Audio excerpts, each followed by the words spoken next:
No, this year's 30. But we can. Devin Damon, son of Josh Damon and Alyssa Pitt.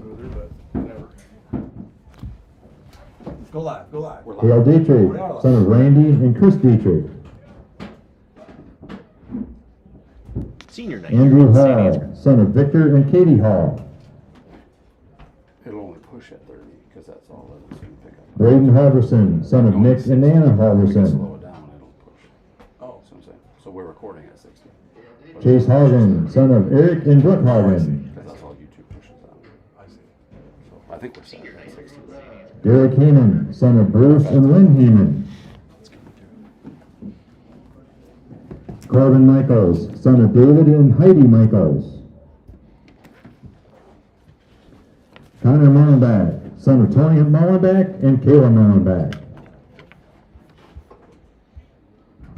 Dylan Nunez, son of Alana Rodriguez and Isaac Nunez. Hudson Ostrander, son of Jeremy Ostrander. Seth Schatz, son of Brandon Schatz and Eric and Kathy Tesh. Christian Stoker, son of Marcus and Monica Stoker, and his host parents are Phil and Jennifer Dries. Jackson Vroom, son of Chris Vroom and Sheila Vroom. Here's our manager, Stat Girls and Camera Girl. Nora Brown is manager, daughter of Luke and Stacy Brown. Chelsea Brum is our manager, daughter of Dean and Andrea Brum. Alexis Frine, camera girl, daughter of Nathan and Sarah Frine. I want to do some switcheroo in here. Macy Meyer, our stat girl, daughter of Brian and Jody Meyer. Our cheerleaders, Sophia Squire, daughter of Mark and Emma Squire. And Grace Sutcliffe, daughter of Brista and Zach Pohl. And our cross-country runner, who cannot be here tonight, Jasmine Olson. Ladies and gentlemen, a round of applause for our seniors and their parents. Thank you all for all that you have done.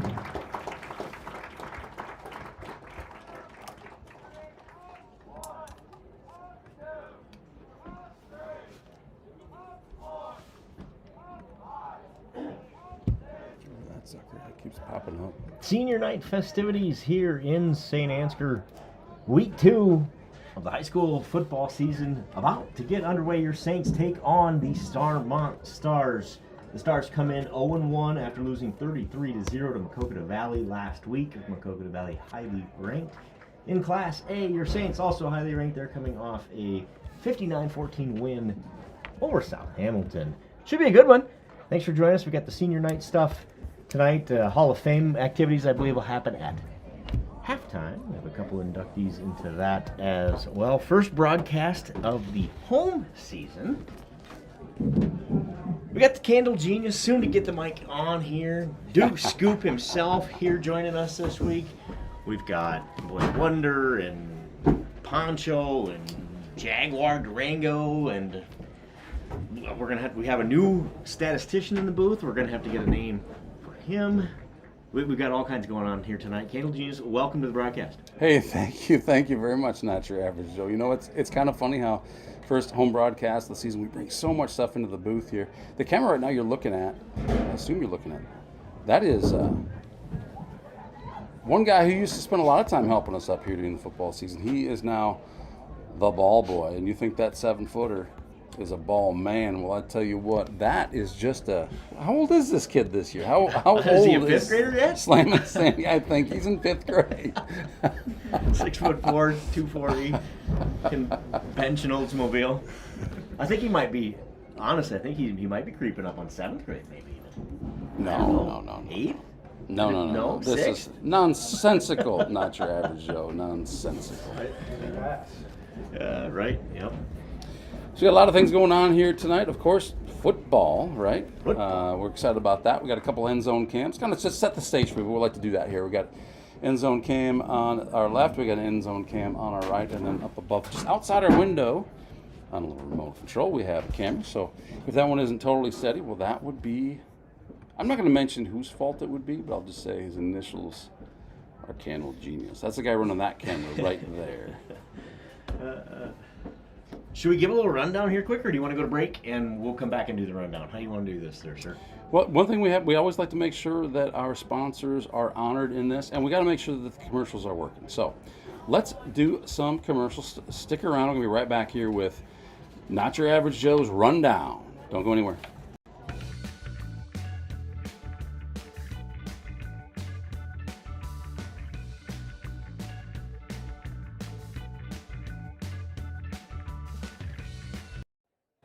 Invest in their future. Choose St. Ansgar State Bank.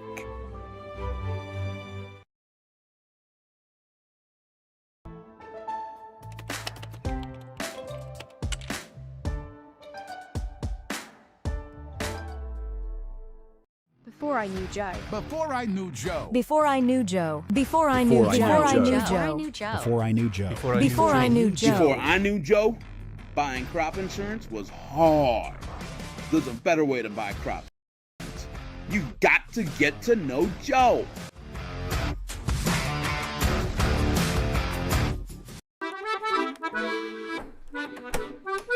You know, there is a better way to buy crop insurance.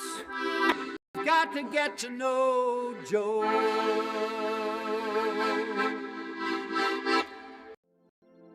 This broadcast is brought to you in part by St. Ansgar Chiropractic. It's Saints TV's goal to bring the game to those who are unable to cheer from the stands. Watching the stream is free. Creating it is not. Please consider donating to our cause through our donation partner, Give Butter. 100% of your donation goes directly to the St. Ansgar school system, where it is used for the education of our students, the equipment used to create these streams, and the athletic department so that our students can keep competing in the sports that are near to their hearts. Thank you for supporting St. Ansgar, and thank you for giving Butter.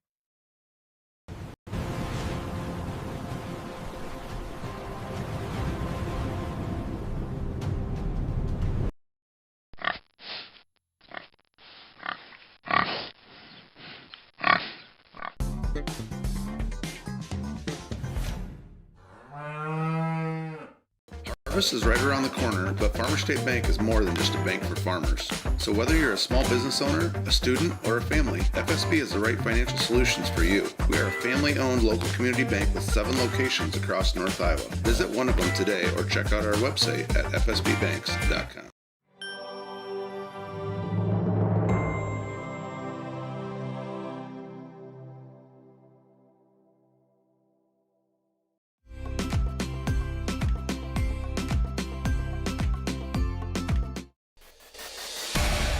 Since 1983, Johnson Oil has been delivering more than fuel. We've been delivering a peace of mind.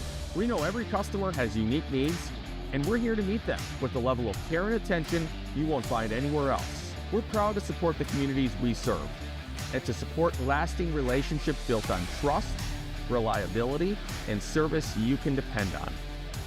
Johnson Oil, your trusted local provider committed to you in North Iowa.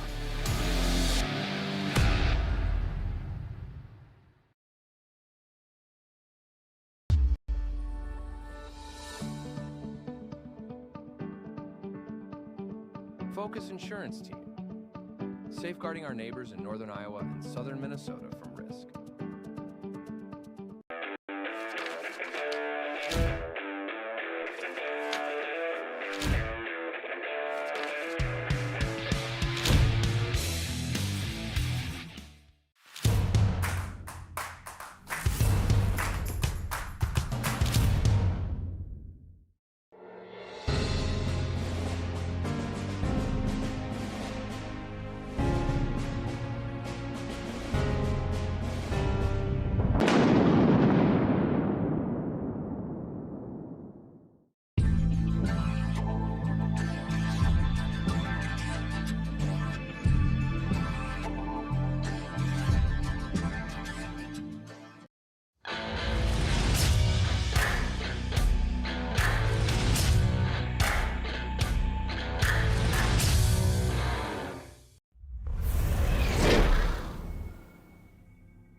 Life's full of bumps, but thanks to L.R. Falk, at least the road isn't one of them.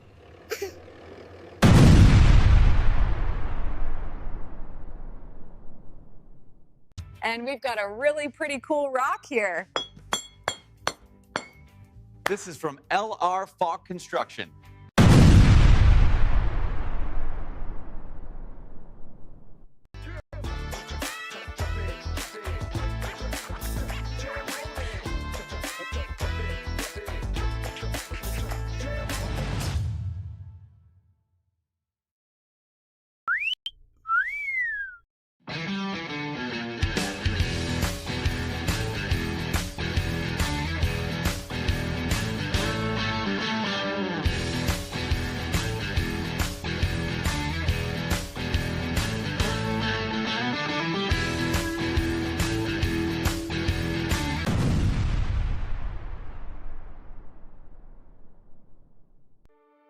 This broadcast is made possible thanks to the generous contributions of the advertisers you see here, as well as the Foundation for the Enhancement of Mitchell County and the Saints Legacy Fund.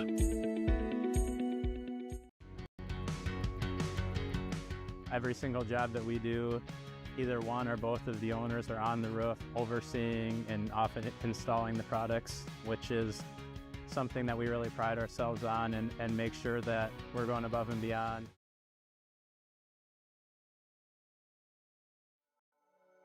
Thank you, Patterson Seed in St. Ansgar, for your generous contributions to Saints TV. For more information on how Patterson Seed can help you get higher yields, contact Mike Patterson at mike@pattersonseed.com.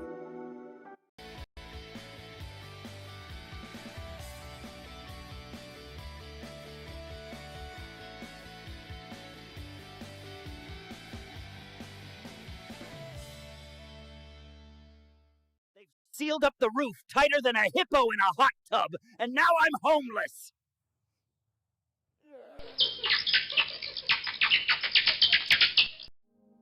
The Mitchell County Substance Abuse Coalition creates awareness of the impact of substance abuse and encourages change through collaborative prevention efforts. MCSAC meets on the fourth Tuesday of each month at 4 p.m. at the Mitchell County Courthouse in Osage. We are looking for new members to join the coalition to work together to build healthy communities within Mitchell County.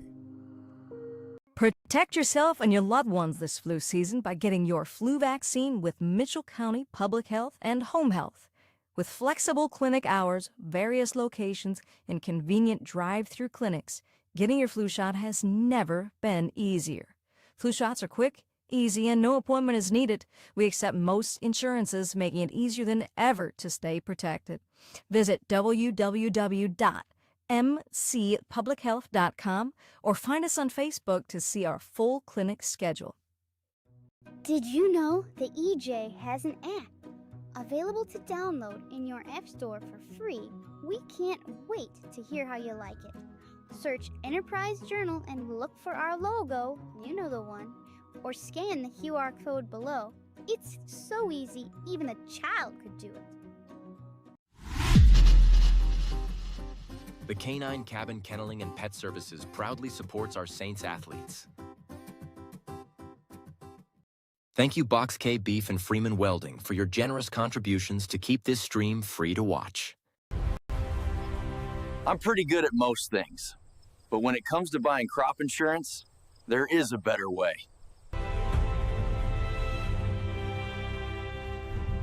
You've got to get to know Joe.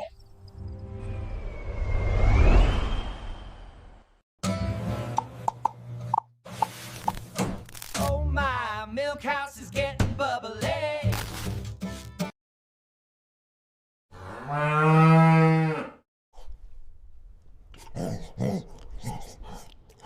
At Canine Cabin, I'm treated like a king.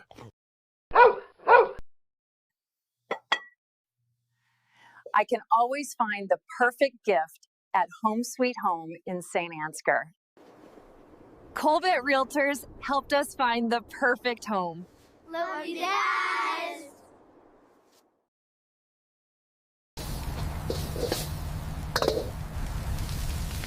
Relax. We've got a policy for that.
been a wonderful experience having our kids come to We Saints. Each child is taken care of like they're our own kids. I'm really excited about the future for We Saints. We're excited to get a grant for this expansion, and we'll be able to take 50 more children once our expansion is complete. Our community has been incredibly supportive, whether it be from donations or people just...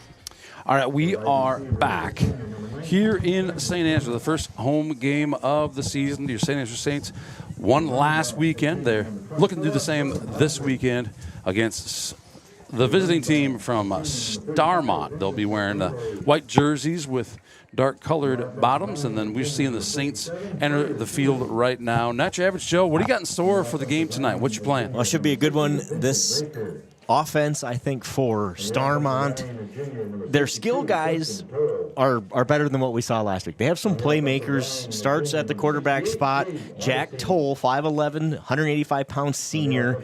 He rushed the ball 14 times last week, threw for 96 yards as well. One of their studs on defense as an inside linebacker as well. Number 6, Jack Toll, their quarterback. One of the players to watch, 35, Vincent McGanigal, 5'9", junior. Had 17 rushes last week, so he's kind of their key back. Run-wise, I think we'll see about a 50-50 split. Last week, they had about 60% of their yards via the air and about 40% on the ground. What you're going to see there, I think, will be a matchup up front. Like I said, they've got better playmakers than South Hamilton in terms of their skill guys, position guys. Joe, look but at their that picture of his view. offensive line, it is a good view. Look at that. Holy cow. I think offensive line-wise, your Saints have the advantage there, so it will be key up front for our big fellas to push their guys around early in this one. That'll be something to watch. Defensively, it's funny, they talked to the coaches this week a little bit, pick their brains a little bit of what we might expect, and they don't really know what to expect here on Friday night here for the Starmont Stars defensively. They mix it up a lot, play some odd man fronts. They played a 3-5 last week, which you don't often see, with 3 big guys up front and 5 linebackers. So we'll keep an eye on that and see what happens there. On the Saints side of the football, impressive outing last week as you look at what those guys did down there at South Hamilton. I tell you what, I was impressed by sophomore quarterback Porter Schwiesau. Was perfect passing, had a couple of 3 completions, 111 yards, 2 touchdown passes. For the sophomore Porter Schwiesau. Of course, it starts offensively with Corbin Michaels. Had a huge night. We'll talk about that after the anthem here. Coming right up.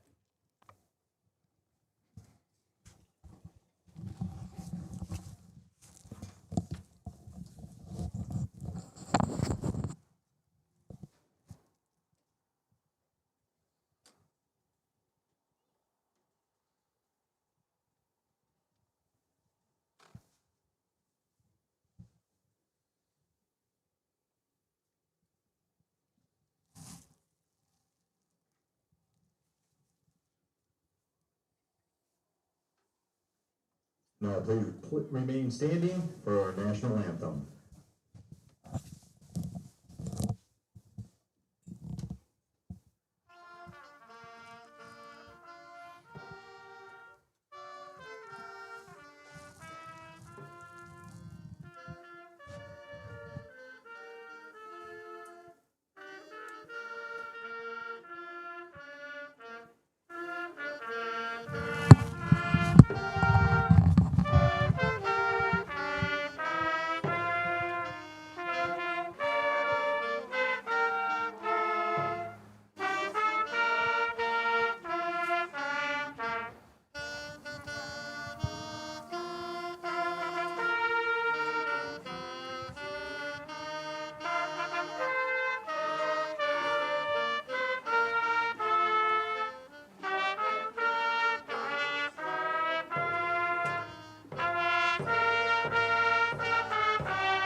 Saints marching band, pep band, I don't know what you want to go by.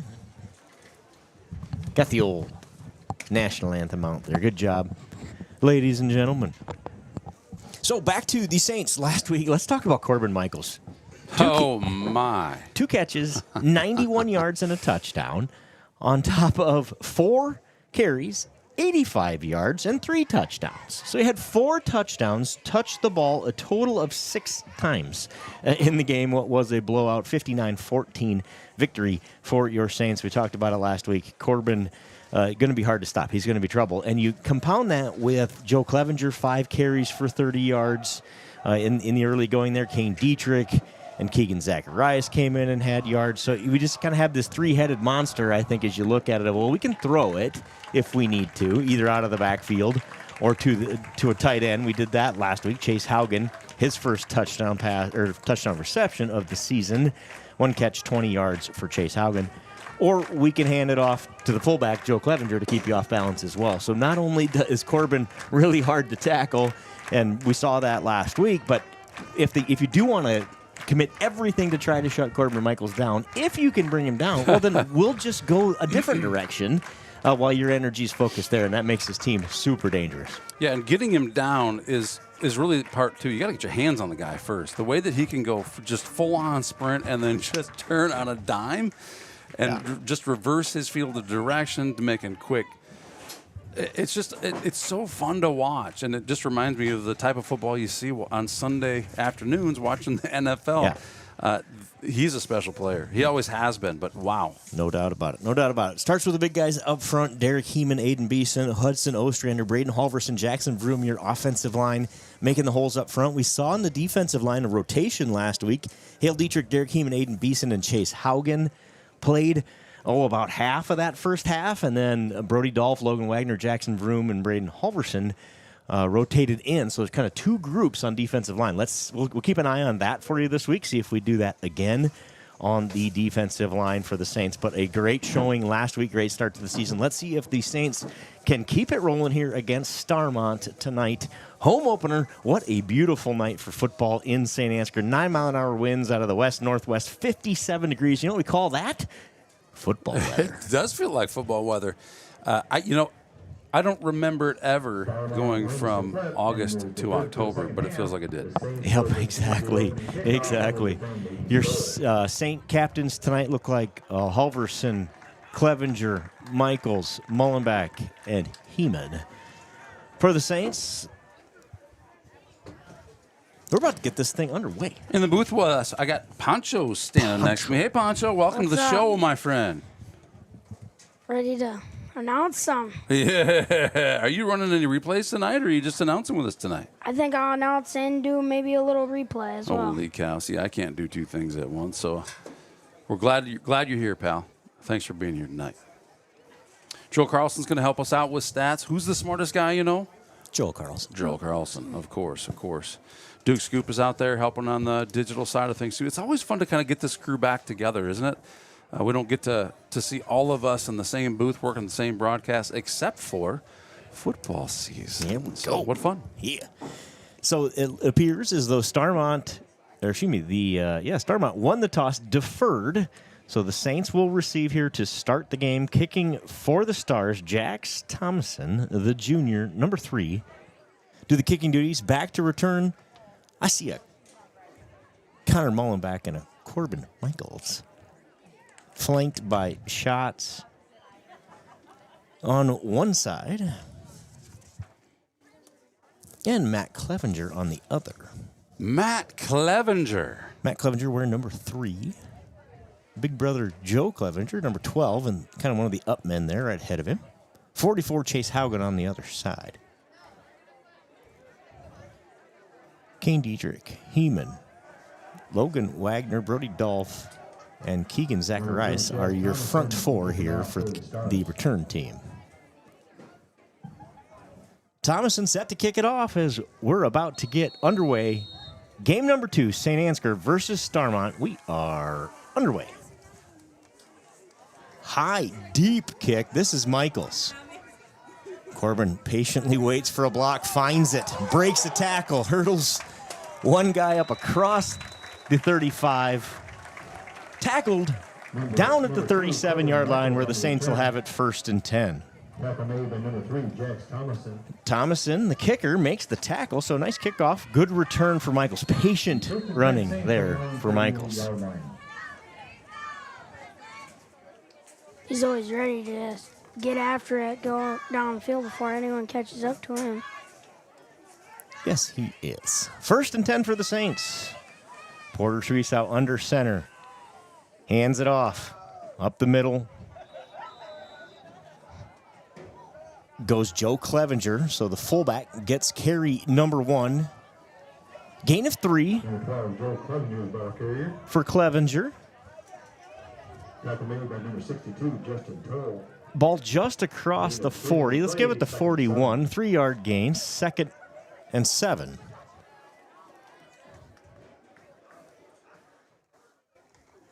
This is Michaels. Michaels trying the right side, has a hole. 40, 30. Out of bounds across the 25-yard line, down out of bounds right at the 25. Tackle made by number 19, Camden Hamlet. 34-yard gain for the Saints and Corbin Michaels on 2nd and 7. What a great run, and I'm kind of messing with my camera adjustments to try and make sure I get the speed smooth, which is a little slower speed, and I'm realizing I might need to speed a little faster here if Michaels is going to keep that up. No doubt, and that's what we saw out of him last week. New formation here, same play.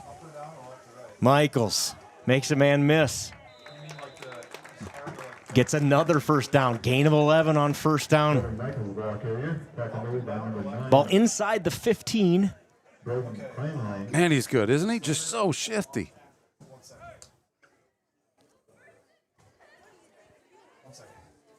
Ball spotted at the 13. Make it the 12. So give him 13 yards. Treese gets it to Clevenger. Clevenger bowls ahead for 12 more. 1st and goal, Saints after the 11-yard carry by Clevenger. Sets him up at the 1-yard line.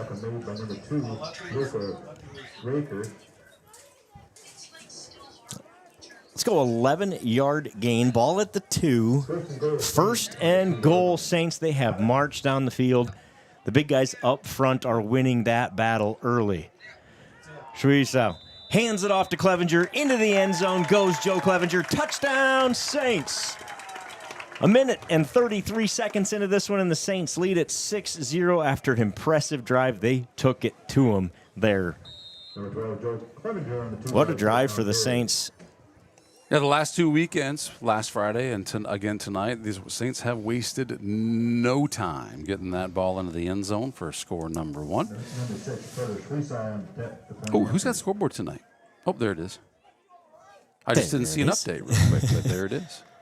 Kick is up, and it is no good. Treese's kick sails wide right. That was probably the only thing that didn't go right for the Saints. Last week was the PATs. I think they were 3 of 8 on point afters.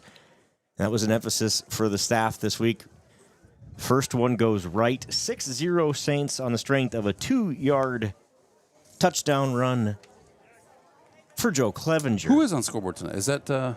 Kim is on it. All right, she's got it. And it looks like she's having some issues, whether it's a connection issue or something that's getting kind of flashy with us, but it's right now, so that's good.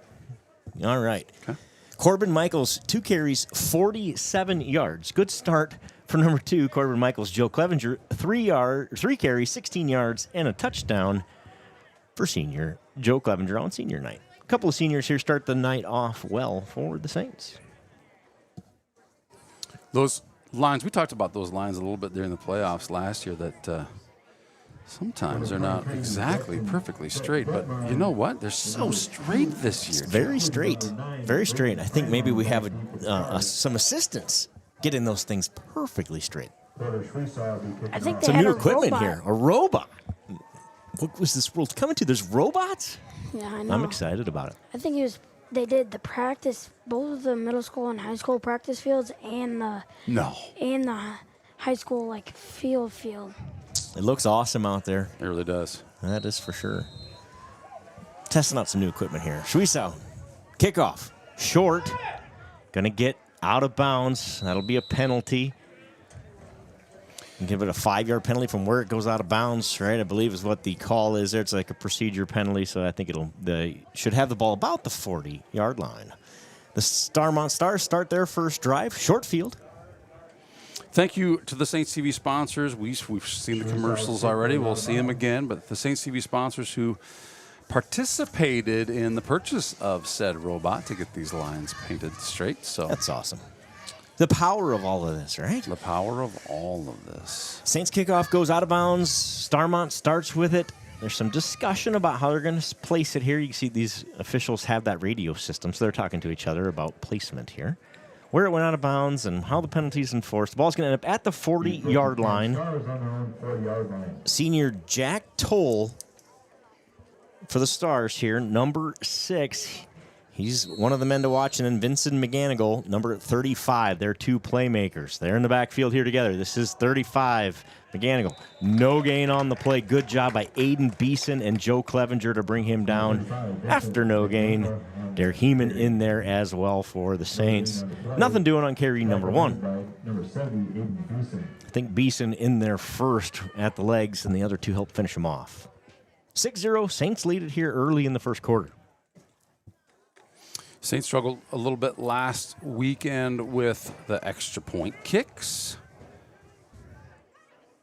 Had a little struggles early in this one as well, but 6-point lead, they'll take that. Toll going to the air, overthrows intended receiver Thomason. That'll make it 3rd and 10.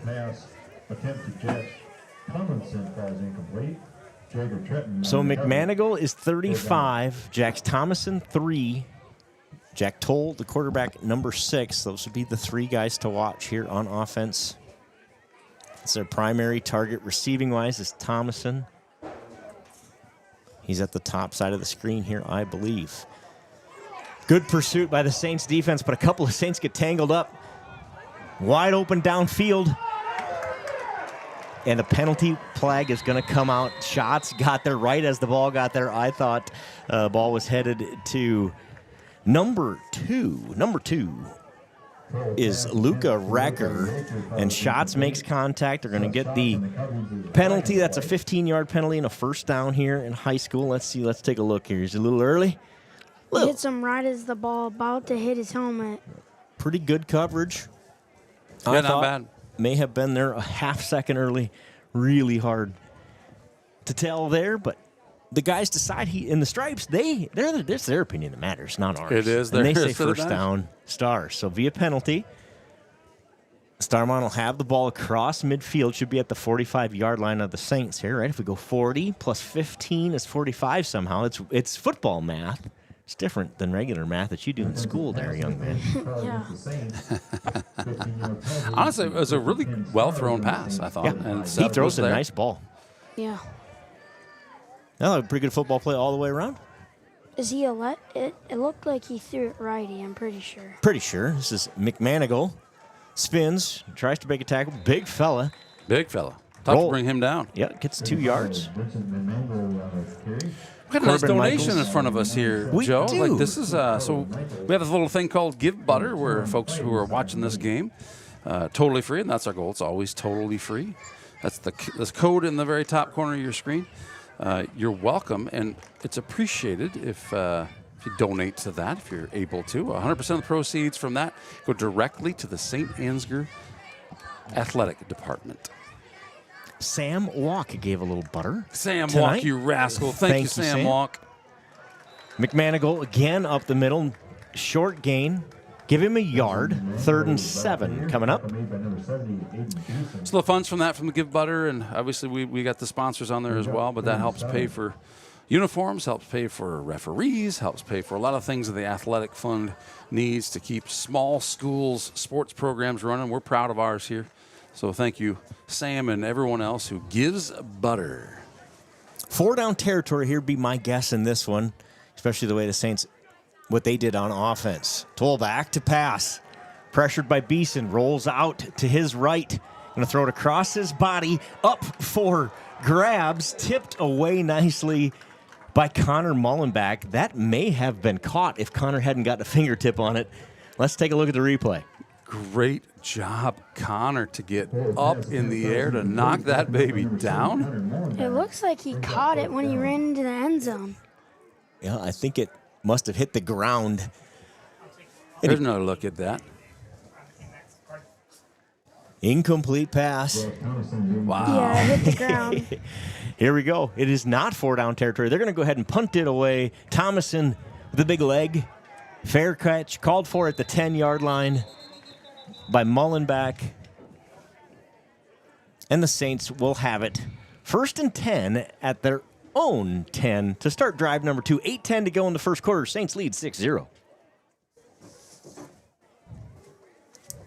Riley Steele, thank you for chiming in. Watching from Osceola, Iowa. Says, go Saints. Zachary Eckwall saying hello. Hello, Zach Eckwall, Kennel Genius, and Joe Poncho, and the whole crew. So Starmont unable to get the offense going other than that penalty. They punted away, but the Saints have 90 yards to go here. Schwiesow hands it off.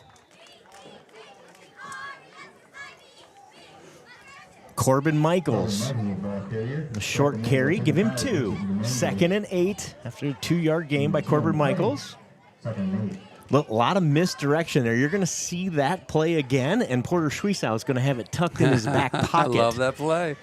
It doesn't happen very often, but it really only needs to happen a couple times a game, right? Yep, exactly, and that's setting that up. Wishbone here for the Saints. Quarterback's going to hand it off. This is Corbin Michaels. Michaels gets a nice block from Mullenback. Going to rumble out for 10 yards and a 1st down. Corbin Michaels, the ball carrier. Both plays here to start this drive. The Saints have the ball across the 20 at the 22-yard line. 1st and 10. Watch this offensive line do their job up front. They are making big holes for Corbin and company. Joe Clevenger has the football. Joe Clevenger's in the open field, running dudes over. Finds his way to the 50-yard line. Does Joe Clevenger on 1st and 10. Give him 28. 28 yards for Clevenger. And the Saints quickly move from their own 10 to midfield in 3 plays. About exactly midfield. Schwiesow going to set up the offensive line, makes the call here. I believe we'll get offsides on the defense. Porter does a nice job changing the count and the cadence there. I could hear it from up here. And the line jumps. That'll be a free 5 for your Saints. So 1 penalty on each team to start. Offsides is called against the Stars. 5-yard penalty. So 1st and 5 at the 45. There's a look at your replay there on the jump.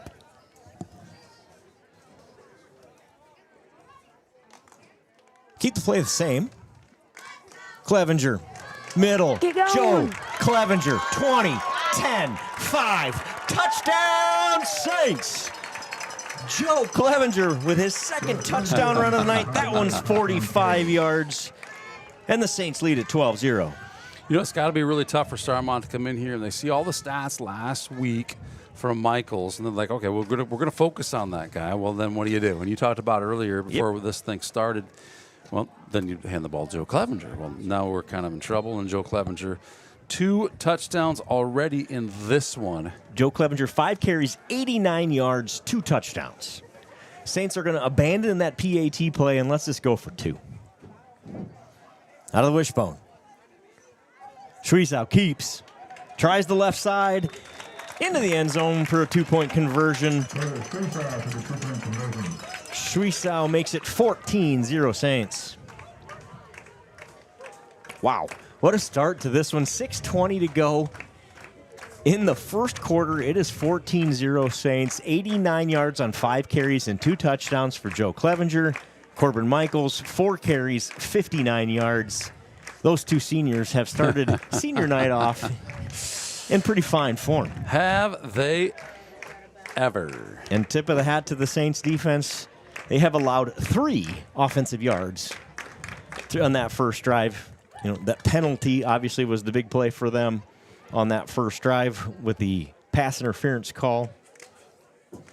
They'll go back to work here, trailing 14-0. The strength of this Saints team are their numbers of seniors. I looked, senior night took 25 minutes, right? With 15, I believe I counted 15 senior Saint football players, 4 managers and camera folks. That's pretty awesome. What a commitment from a school of this size to have that many seniors involved in this football program. Let's call it 20 between the cheerleaders, the camera people, the stats, and the players on the field. That's a pretty awesome statement for our community. Porter Shriesau kicks it off. Return number 9's got it. He takes it up near the 40. Nice return for the Stars. He's tackled at the 39-yard line, I believe is where they will have it. 1st and 10 for their second drive. Number 9 is Braden Kleinlein, the junior. It's just kind of crazy. You can't really keep an eye on one person on this team. There's just so many utilities on this. You can't really... Makes us dangerous, no doubt about it. Toll back to pass. That one's dropped. Had Thomason for a 5 or 6 yard gain. Corbin Michaels was right there, and he heard footsteps. It'll be 2nd and 10. Yeah, because you could start looking at Corbin, and they'll be like, okay, well, he does this and that, but then you got Joe. You just got so many people you can't really keep We haven't track. talked about Connor Mullenback yet. He'll get a few touches here tonight too, and is explosive in his own right. Pitch, McManigal. Short gain, big hit. Flag comes in late. I don't know if he just had trouble getting out of his pocket or if that flag was that late. I'm not sure which. Heeman and others in on the tackle. Let's see if we can see what happened here. Yeah, what do you see here? Face mask on the Saints. Face mask is a call against the Saints. Don't know if you can see it there on the replay. We'll let you guys be the referee at home. You see a face mask in there? No, maybe it was on the line somewhere. 2 first downs for the Stars, both on 15-yard penalties. 1 face mask, 1 pass interference. You're all over the stats tonight. How's this happening? We've got a stat man that is doing a fantastic job. Joel Carlson, the smartest man you know, in the booth tonight, and he can do this from anywhere. Here's the beauty of this with the system. Not only is he keeping the stats, he has set up the system to help get them to me so that I can get them to you. Pretty awesome. Yeah, Thanks, Joel. Great job, Joel Carlson, to build this thing in such a way that he can watch Saints TV from anywhere and keep our stats live. Toll back to pass. Pressure, middle, got him. Down goes Toll. Let's see who got him. Derek got him. Was it Heeman? Yeah. Yeah, you can see Haugen was right there to force him up the middle, and then Heeman finishes him off. Love it. 2nd and 16 back on the correct side of the 50 after the big penalty. It'll be 2nd and 16 at the 48. Huge loss there. Guys in the end zone doing a great job with that camera. Great to see those replays from several angles. Back to pass. Chased again by Haugen. Out of the pocket he goes. Fires deep. Caught. Really nice completion down near the 10-yard line. Pretty good defense for the Saints, but a great pass from Toll to number 2. Is that correct? Luca Recker, the junior, with the big reception.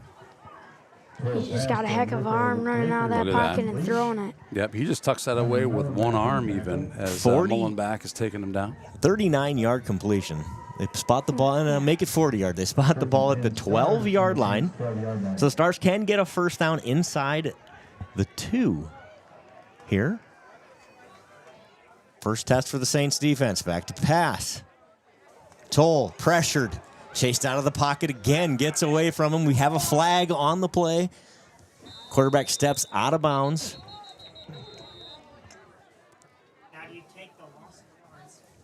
So let's see what the call is here. Penalty in a spot that sure looks like holding on the offense. Let's see what they do here. Yeah, kind of on Aiden Beeson. Beeson held is the call. Here in the booth anyway. Let's see what the guy in the white hat says. He says holding. We can't hear a number from up here. Glenn. The Saints are going to take the yards, push them back, so it'll remain first down. Zach, thank you for chiming in. Cold one, but it's a good one for football indeed. Lori, thank you also. Auntie Lori watching her favorite player, number 2. Let's go. First and 21. So it's an 11-yard penalty on the hold. It's a spot foul in high school. Elusive Toll finds the edge, but pays the price. Big hit. Wow. Corbin Michaels, Matt Clevenger, and others. No gain on the play. Trey Johans in there as well. Let's see. Maybe that's who I thought was Matt. Maybe that was Trey.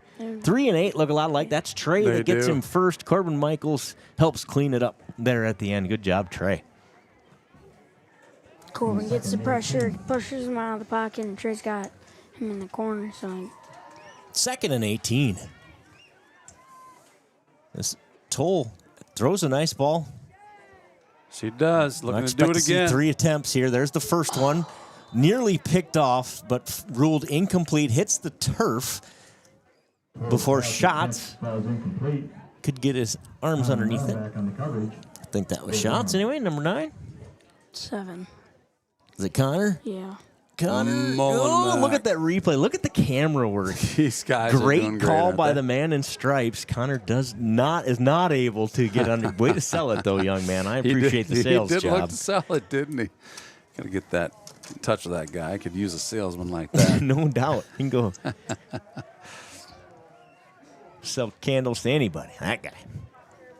Back to pass. It is Toll. I think we're going to hear that a lot the rest of the night. Deep into the arms of Connor Mullenbeck. He got that one. Connor Mullenbeck picks off Toll. Was that a one-handed grab, That was you guys? a one-handed grab. Watch this replay from the end zone cab right here. One-handed. kind of bobbled it. And Beautiful job. Connor Mullenbeck. What a pick by Connor Mullenbeck. Inside the 5. He picks off Toll. It'll be Saints ball. 1st and 10 at the 3-yard line. Like Saints went saying, 90 yards last time, go 97 this time, or try to go 97 this time. They lead at 14-0, 3:38 remaining in the first quarter. like you said, we'd see some of Connor tonight, and that, I mean, he's coming. I'm sure we'll see more of him rushing and picking it off. Great start for the Saints. Schweiza. Back to pass. Swings it out to Mullenbeck. You called for it, you got it. He breaks a tackle. Then another. Still going. Still on his feet. Across the 12. Down at the 13. Flag on the play way in the backfield here. I think it was face mask. They kind of got it, Connor. Discussion on the field here. Let's see what the call is. Right there. You think that was it? Face mask is the call on the field. So a bunch of laundry on the field to start this one on both teams. That's the second face mask penalty of the night. A couple of holding calls, a pass interference call. We've had it all here tonight already. Coaches won't be happy with that on either side. So a 15-yard penalty on top of the about 8-yard run makes it 1st and 10 at the 27-yard line. Getting a full dose of replays here tonight. Thank you, Duke Scoop, for your work on that. This guy's got more than 10 fingers. Out of the shotgun is Schweizow. Swings it out the other side to Mullenbeck. Nice tackle there by number 6, Toll. He's the quarterback. We talked about how good he is on defense as well. Saves a huge gain. Instead, it's 7-yard completion. Schweizow to Mullenbeck. 2nd and 3 coming up. So we said we'd see a little more Connor. He gets the pick. A couple of receptions here. Here we go. Maybe a touchdown. Clevenger middle. Oh, boy. Rolls over I thought a he was going to linebacker. just go there the way he got that ball. It looked fairly open in front of him. Of course, Starmont players thought otherwise. Down at the 44-yard line. 10-yard gain for the Saints. I thought maybe it came out. We could see on the replay. Ball is out, and he just falls right back on it. Yeah, he sure did. It hit the opponent's knee. Right, and it came out. Right. Oh, yeah, there it is. Knee right there, and it went right good back awareness to by Clevenger to get right back on it, and a good bounce for the Saints there. They'll have it at the 44-yard line. It just came right back to him. A gain of 10 for Clevenger. Corbin Michaels. Get going. Finds the edge. Break it. Runs through a tackle. Give him 14 yards on the run. He has the ball across the Stars' 45-yard line down to the 42. First and 10 Saints.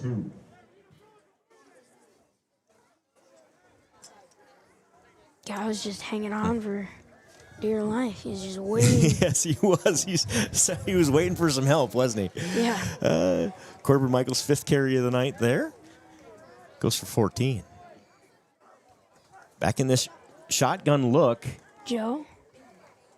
Clevenger. Falls ahead for 2. 2nd and 8. Ashley Peterson, thank you for chiming in. She's watching her Stars play. She says, let's go Stars. Thanks for being here, Ashley. With that gain, Joe Clevenger over 100 yards on the night. It's still the first quarter, ladies and gentlemen.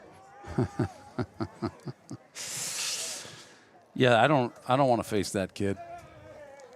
You're going to get another chance. There he is again. Joe Clevenger's loose. Into the backfield he goes. Across the 15, down to the 10-yard line. Joe Clevenger. 29-yard gain. They're going to spot him down at the 11, so 29 yards for Joe Clevenger. He's got 130 yards in the first quarter, 51 seconds to go in this first quarter, and Starmont needs a timeout. So they take their first timeout of the first half. Joe Clevenger, I can't really tell with the helmet on, but that kid smiles all the time. Is he smiling right now, you think? What do you think, Pancho? He's probably smiling while he's running. For sure. I think you're 100% chance.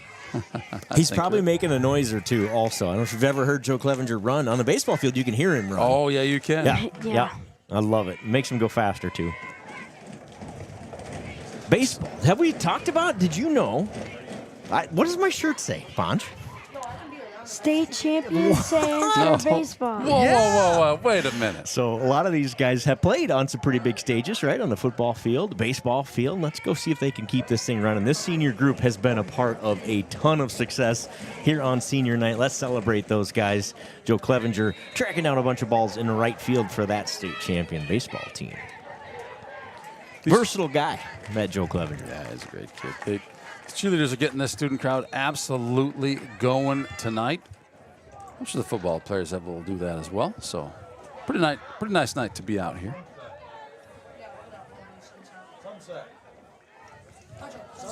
Sunset. Look at that sunset, man. Poncho. For me? Is he talking to me? He's not. Okay.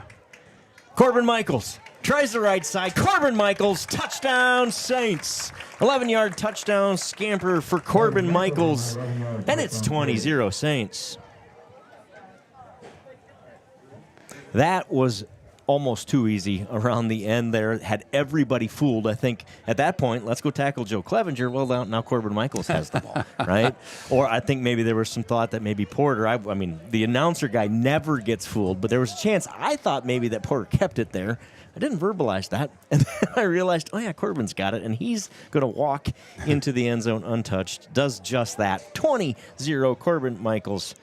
Puts the Saints up with 46 seconds to go. 2-point conversion. Corbin Michaels will not go down. Into the end zone he goes for 2. It's 22-0 Saints. Corbin Michaels on the 2-yard conversion. Can't be any better tonight. Got a beautiful game of football. It's perfect out. A little chilly. We like a little chili. Yeah, and I'd take a bowl of chili. You got one of those? Oh, my goodness. What a great night for chili. Oh. and a perfect sunset too, so you can't ask for more. Here's a shot of that sunset here from the camera upstairs. Quick recap as you enjoy that sunset. Joe Clevenger, 8 carries, 130 yards. That's 16 yards a carry. 2 touchdowns for Joe Clevenger. Corbin Michaels, 6 carries, 84 yards. Those two men combined have 214 yards rushing, and there's still 46 seconds to go in the first quarter. 3 touchdowns between them. The Stars put a drive together with a penalty-aided drive and then a really nice pass completion, but the Saints and Connor Mullenbeck come up with a huge interception to end that drive. They turn around, go 97 yards for a touchdown. It's 22-0 Saints.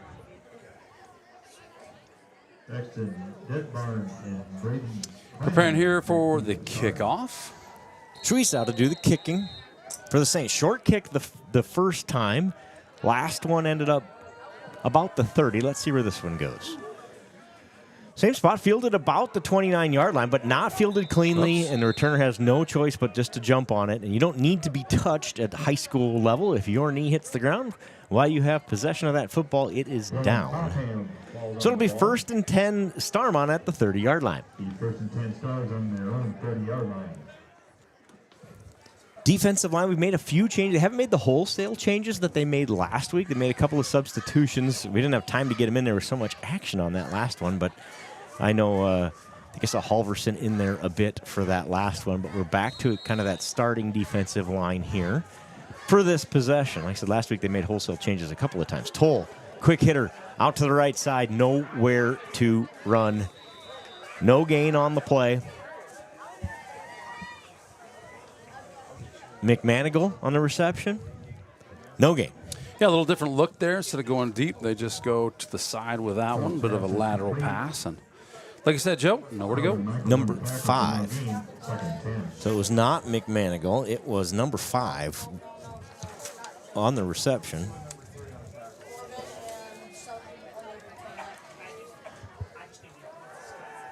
Back to pass again is Toll. Pressure up the middle, but he gets that pass off. Beautiful pass, deep, incomplete. Again, intended for number 5. Let's get you a number 5 name here. Schumacher is number 5. So he's been the intended receiver. In fact, was the receiver on the last one and that one as well. Cale Schumacher, the sophomore. 5'10", 170-pound sophomore. Incomplete there, though. It is 3rd and 10. This will be, barring penalty, the last play of the first quarter. Back to pass. Clevenger on the blitz. Can't get there. Forces him out of the pocket. Just throws it away there. That's just Toll. Everybody's covered up. Shots. And Trey Johans had coverage deep. Matt Clevenger and JT Red had coverage short. There was no place to go. Toll smartly throws it away. And the Stars will punt it away. That'll be the end of the first quarter. The Saints lead 22-0 here at home on senior night. Don't go anywhere. We'll be right back after this message. Crank the volume. These sponsors keep Saints TV free to watch. Invest in their future. Choose St. Ansgar State Bank.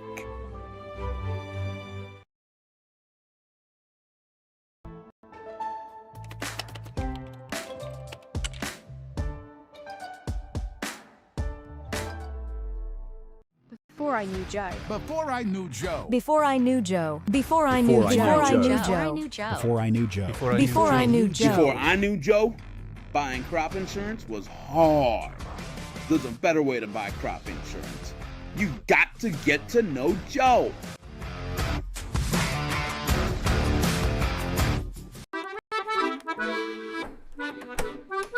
You know, there is a better way to buy crop insurance.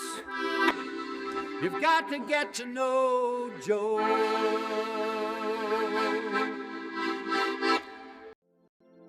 This broadcast is brought to you in part by St. Ansgar Chiropractic.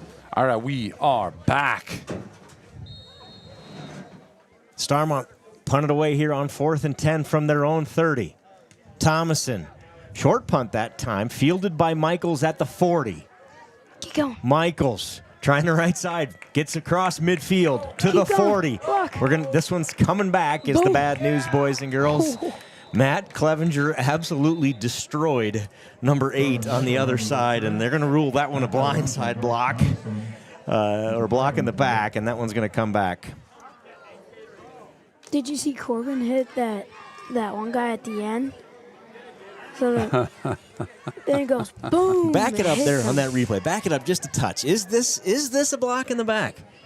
I'd like to see this. It didn't hit him as hard as I thought he did. I think you're right. It feels like it is a block in the back. Let's see. Here, right? Are we sure? Well, okay. Yeah, now he's we're behind sure. him. He's this behind is him. the power of replay. What a great call by the officials. I never doubted them. No, you did not. I didn't have any reason to. These guys. I just didn't want it to be. That's all. Well, good news. It wasn't maybe as blatant as you thought it was, but definitely it was a good call. I mean, and if we're getting Michaels and Clevenger to 200 yards apiece tonight, we're going to need longer fields, so it's fine. That's a great point. It's fine. Although the special teams yards count. Yep, exactly. We're not counting them. I want 200 yards rushing out of each of them tonight before we shut them down for the You night. might get surprised and catch some yards out of somebody that you didn't expect to get yards out of. That seems to be the way the Saints operate. I like this. Working out of shotgun again. Penalty on the Saints. False start penalty. Coaches will not be happy with the penalties in this one. If the Saints have had an issue tonight, it's been with penalties. False start against the Saints. I believe that is their 5th penalty already tonight, and we just 14 seconds into the second quarter. Oh, yeah. So that's a mental thing they got to clean up, and they will work on that. Haven't hurt the Saints. They've powered through it. Teresa. All kinds of time. Mullenbeck over the middle. Caught. Connor Mullenbeck breaks the tackle, and then another. Connor Mullenbeck. Touchdown, Saints. My goodness, what a play. I've always said that he's slippery, and that right there just shows you how slippery this guy is. But that was slippery with some power. 61 yards. Squeeze out of Mullenbeck. Touchdown, Saints. 28-0 Saints. Great pass by Suiza on that one. Now, defenders are in good position on that one, but it's a perfectly thrown ball. Mullenbeck does what he needs to do. Keeps those feet moving. Watch this thing. And just a thing of beauty through it, or only his guy could catch it. Mullenbeck refuses to go down. 3 catches, 78 yards, and a touchdown. Again to Seth Schatz. Seth Schatz, the 2-point. No, not Seth Schatz. I believe that would be Trey Johans with the 2-point conversion. And it is 30-0 Saints, less than 30 seconds into the second quarter. This team has impressed me. We thought we had something after last week. We talked about it on the way home. Yeah, man, I think that's a decent team that we just really kind of took to task from the first snap. This team held their own with Makokota Valley through 3 quarters last week. And the Saints have looked impressive through 1 quarter play. Long way to go in this one. Long way to go in the season. But, man, what a start. At the end of the first quarter, the ball was on the west. What a start. 61 yards. Schwiesau to Mullenbeck. And then the 2-point conversion.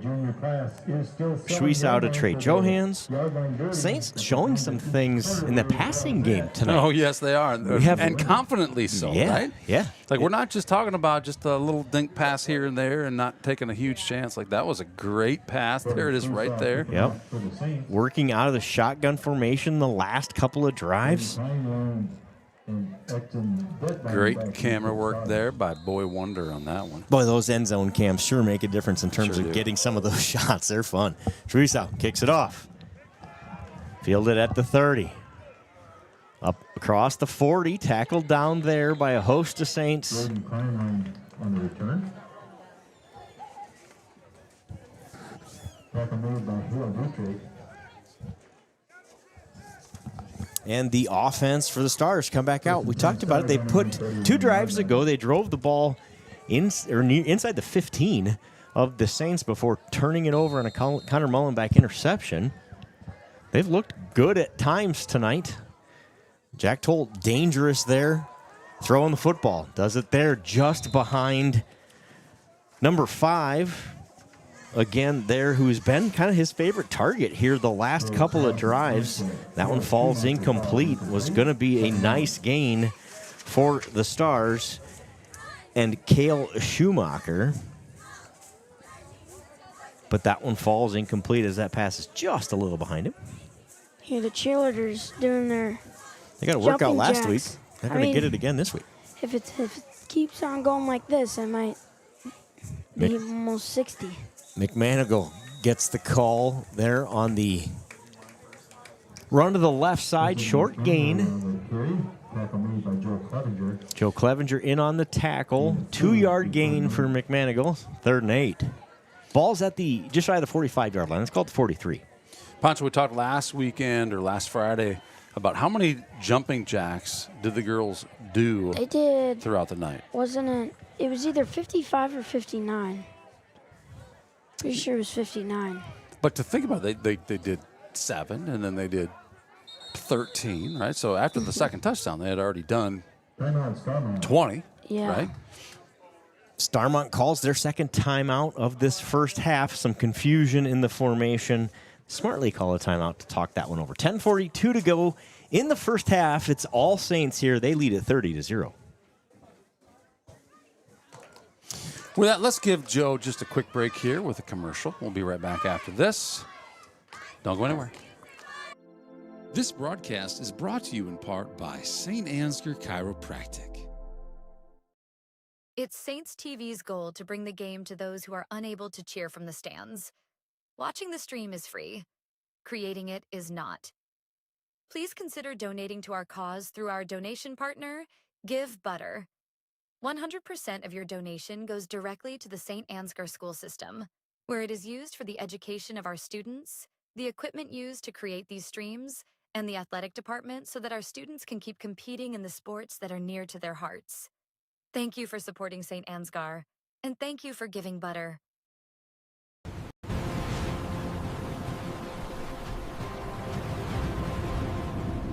We're back.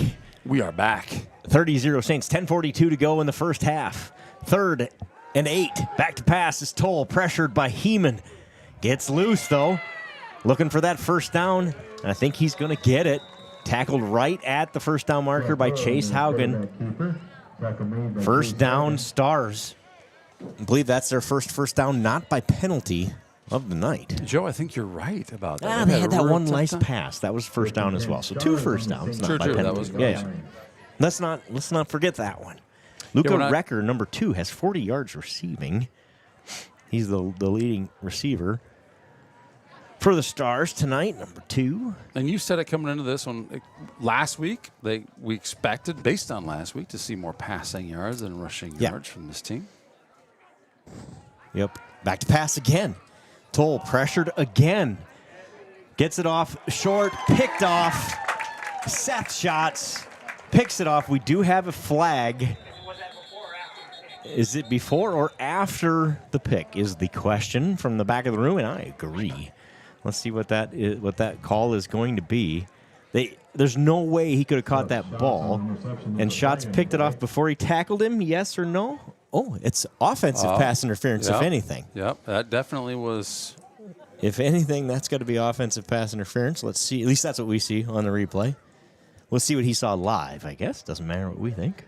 Right there. He kind of tackles him. I mean, Jacob Trenton is tackled by the receiver. Although Trenton is up, his hands are in the air, and almost as he run into number 8, the defender there. Yeah, and that could be the call too. But the defender, to switch directions like that, I'm not sure. Yeah. Certainly he's not doing. The way our coaching staff is reacting, that's going to be on the Saints.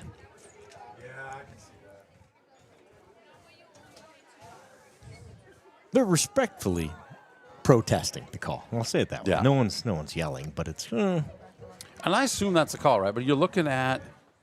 Yep, there. After a long discussion, it is going to be pass interference on the Saints. That'll negate the interception. They brought their flags tonight, this staff did. Yeah. They're getting them out of the pocket, and I probably can't argue with that one. It's one of those. The rules are different here, too, than they are in the NFL with the whole catchable, not catchable thing. That doesn't really matter. I think the receiver was definitely out of position, right? Yep. And trying to get in position, he's reversing his feet and almost like JT Reds in the wrong place at the wrong time. So instead of the Saints going the other way with it, it's first down deep in St. Ansgar territory here, inside the 35 at the 33-yard line.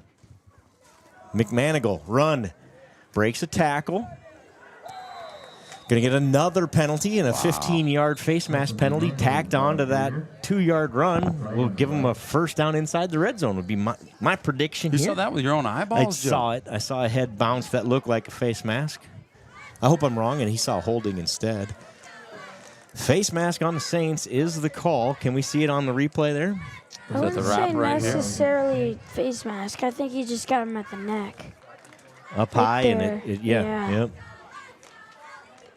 Horse collar, maybe? Penalties killing the Saints. They lead at 30-0, so they've overcome.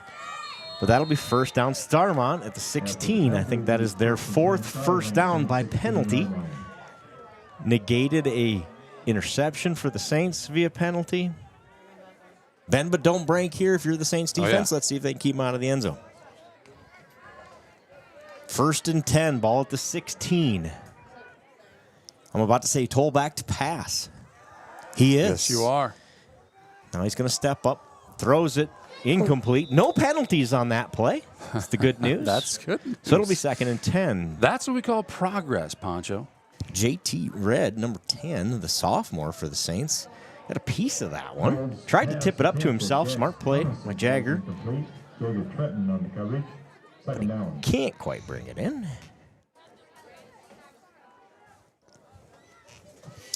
He sure wanted to. He did.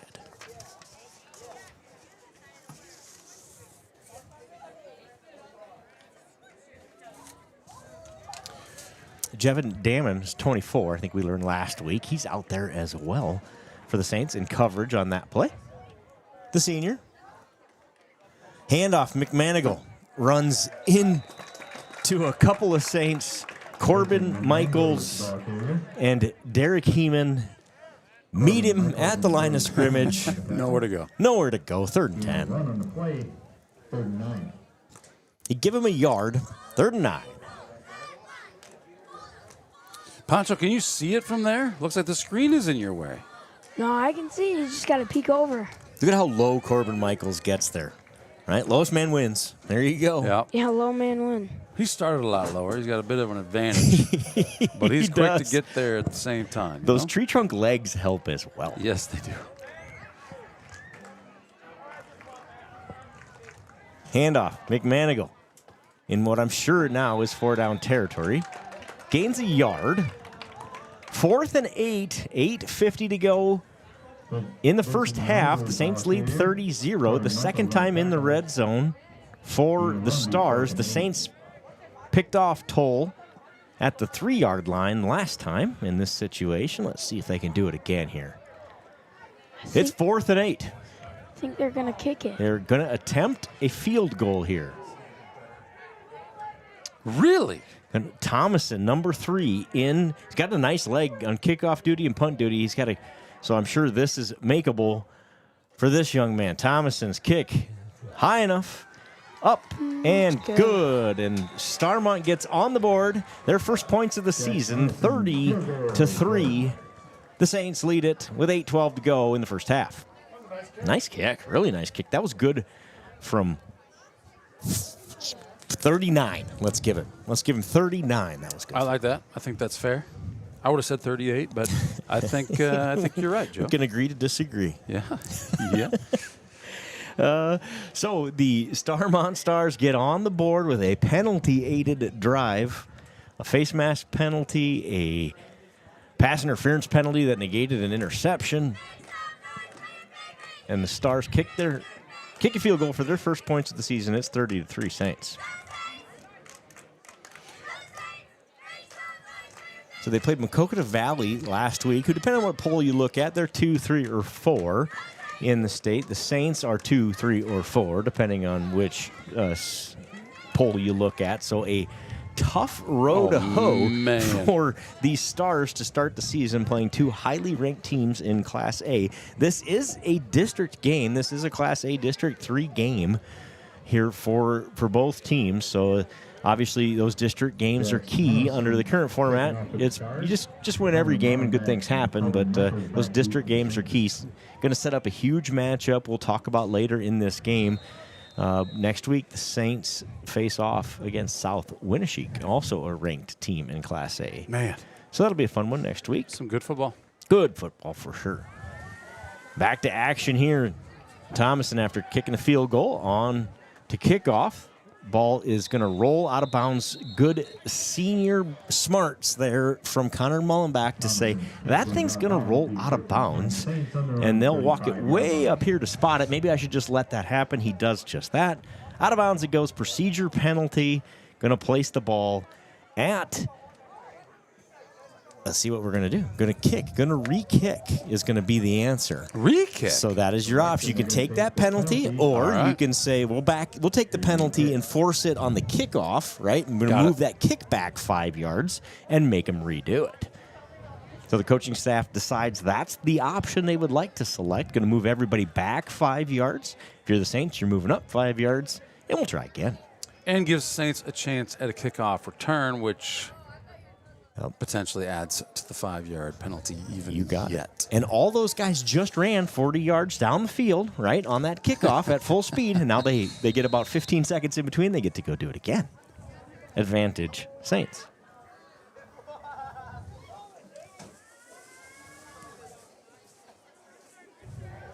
Mullenbach receives this one.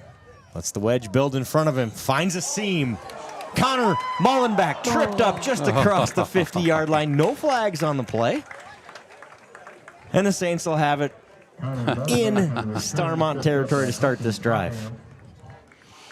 Oh, Mullenbach is having an impact here. Isn't it so great to see that happen for this senior this year? He's been plagued by injuries the last couple of years. It's great to see him out there making an impact. For sure. Ball is placed at the 46-yard line. So the Saints start in Starmont territory.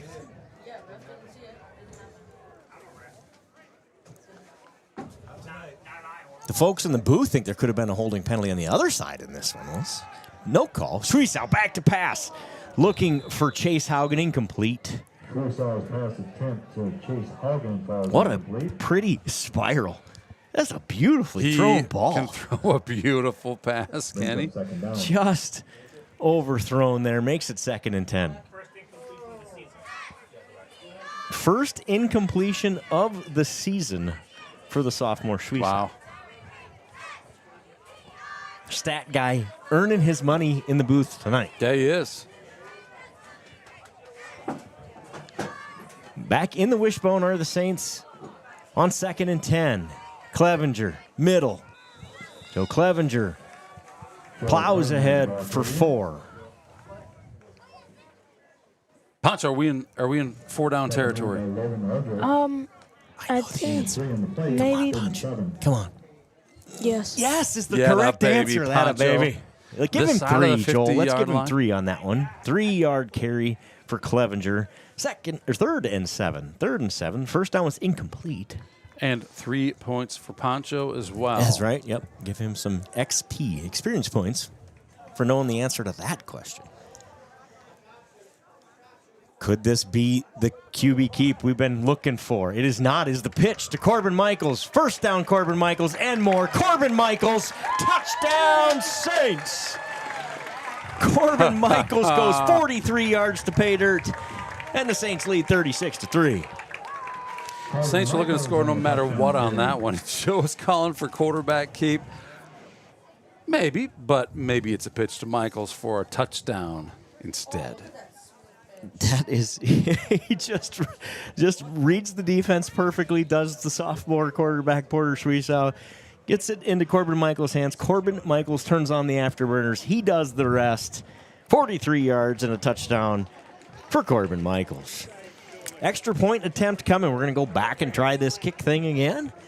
Schweizer, holder his shots, gets it down, kick is up, and it is good. That was a great kick.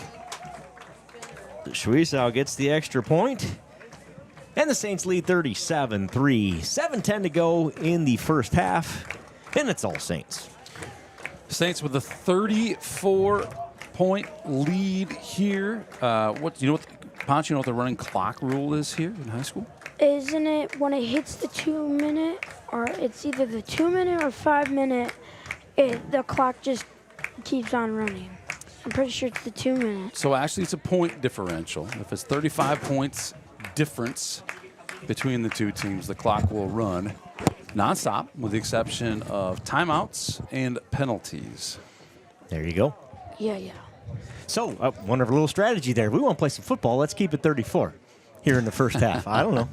I don't hate the idea. Joe Clevenger, 9 carries, 133 yards, 2 touchdowns. Corbin Michaels, 7 carries, 127 yards, 2 touchdowns. So 260 yards rushing and 4 touchdowns for your Saints. Connor Mullenbeck, 3 receptions for 78 yards and a touchdown.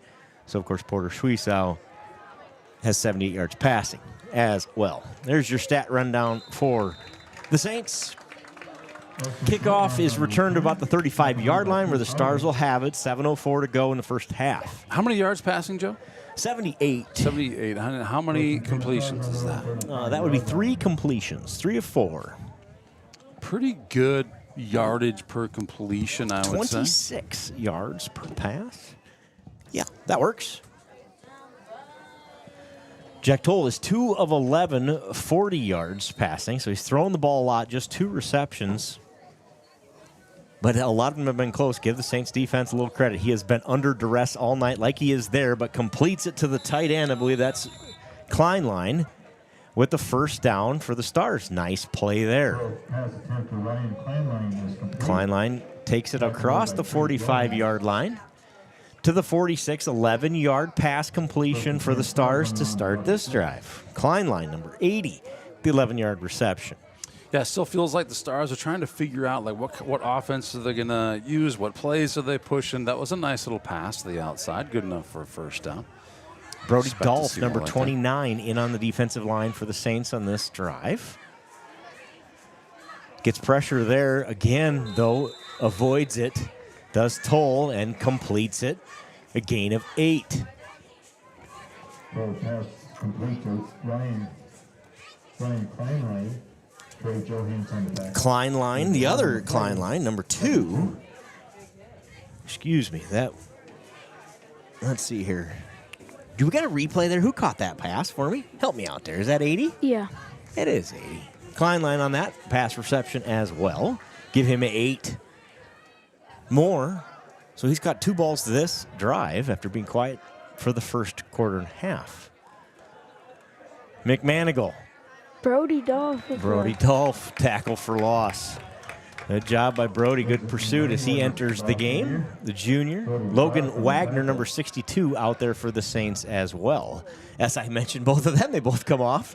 So Heeman and Beeson back in for the Saints. Again, the power of having a roster this deep and having this many guys that you can do that. Give a guy a breather for a couple of plays. And when it's 3rd and 3, throw him back in. We talked earlier about the importance of having so many guys that can play their positions well. Blitz, Corbin Michaels, and he gets home. Corbin Michaels off the right side. The linebacker blitz. Huge loss on the play. A loss of 9, and it'll be 4th and 12. Look at that timing by Michaels. He's running at that line when they snap that thing. Again, just football savvy, smart kid who makes it work on the football field. Helps that he's, lightning fast and strong as an ox, too. Yeah. Special kid.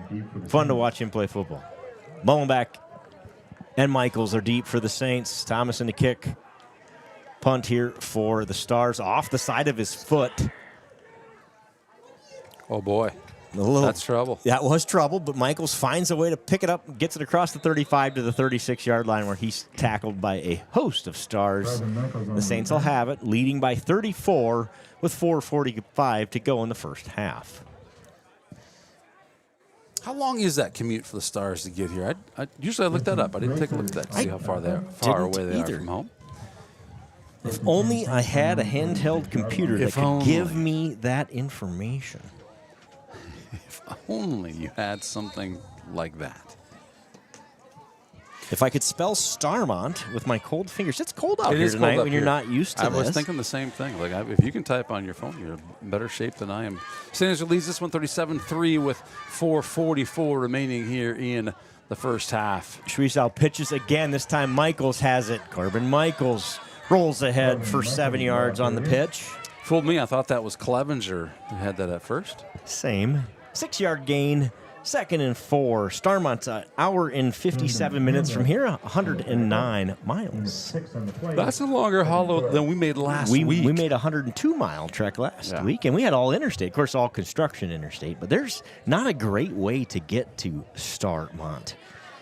Quiz for the night, Starmont. And you Starmont folks in the chat can't answer this. What is Starmont? It stands for something. I'm going to give you a hint. Starmont is not just a cool name.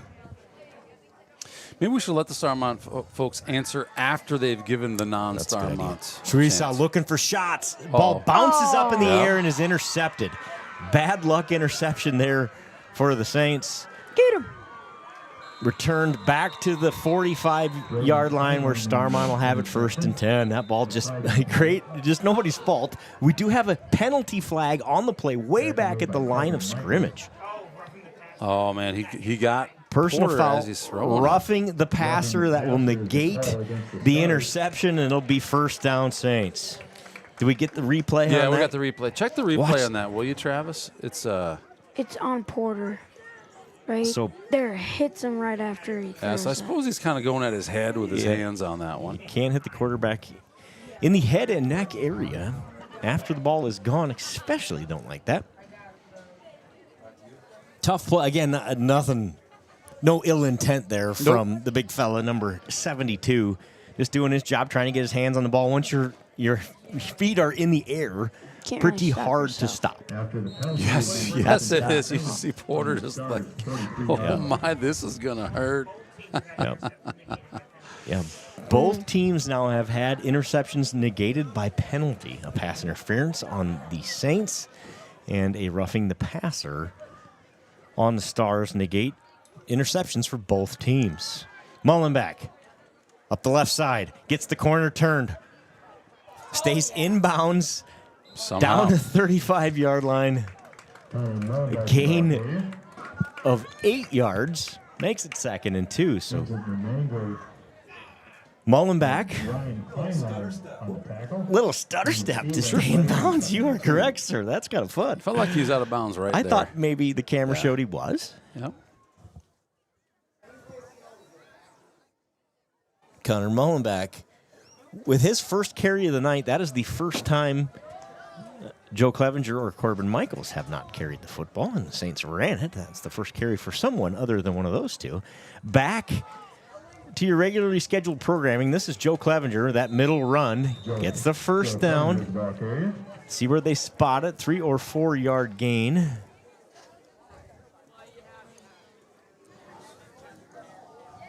Three yards on the play for Clevenger and a 1st down. 2:35 to go in the first half. Saints lead 37-3.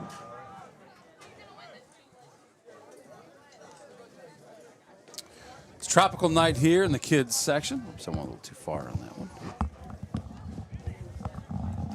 They probably figured it'd be warmer when they did that. Back in the wishbone are the Saints. Going to pass out of that. Schwiesau finds Mullenbeck. Mullenbeck in the flat. Makes a man miss. Gets a 1st down. He's pushed out of bounds. Nice gain. Nice play design there. Again, we run out of that set 90+% of the time. When you throw out of it, it is dangerous. They spot the ball at the 21-yard line, so a gain of 11 on the play, on the pass completion from Schwiesau to Mullenbeck. Mullenbeck's 4th catch of the night, nearing 100 yards, is Mr. Mullenbeck.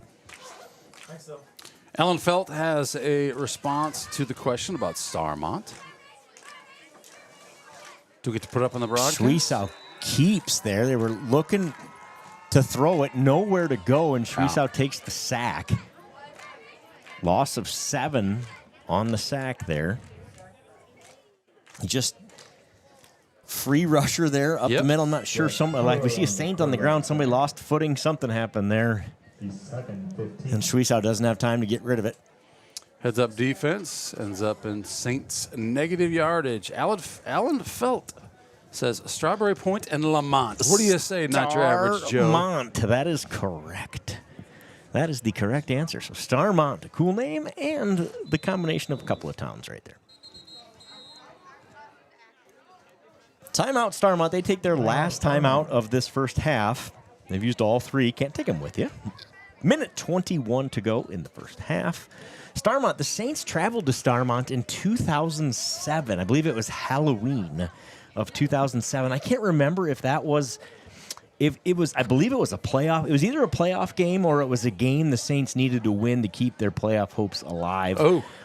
Really good game. Starmont was highly ranked. I believe Starmont squeaked it out 20-19. Wow. And then these two teams played in 2018 and 2019 with blowout wins by the Saints in both of those years. So the Saints lead the series 2-1 against Strawberry Point Lamont, also known as Starmont. And based on this schedule, we're going to see these guys in Starmont next year.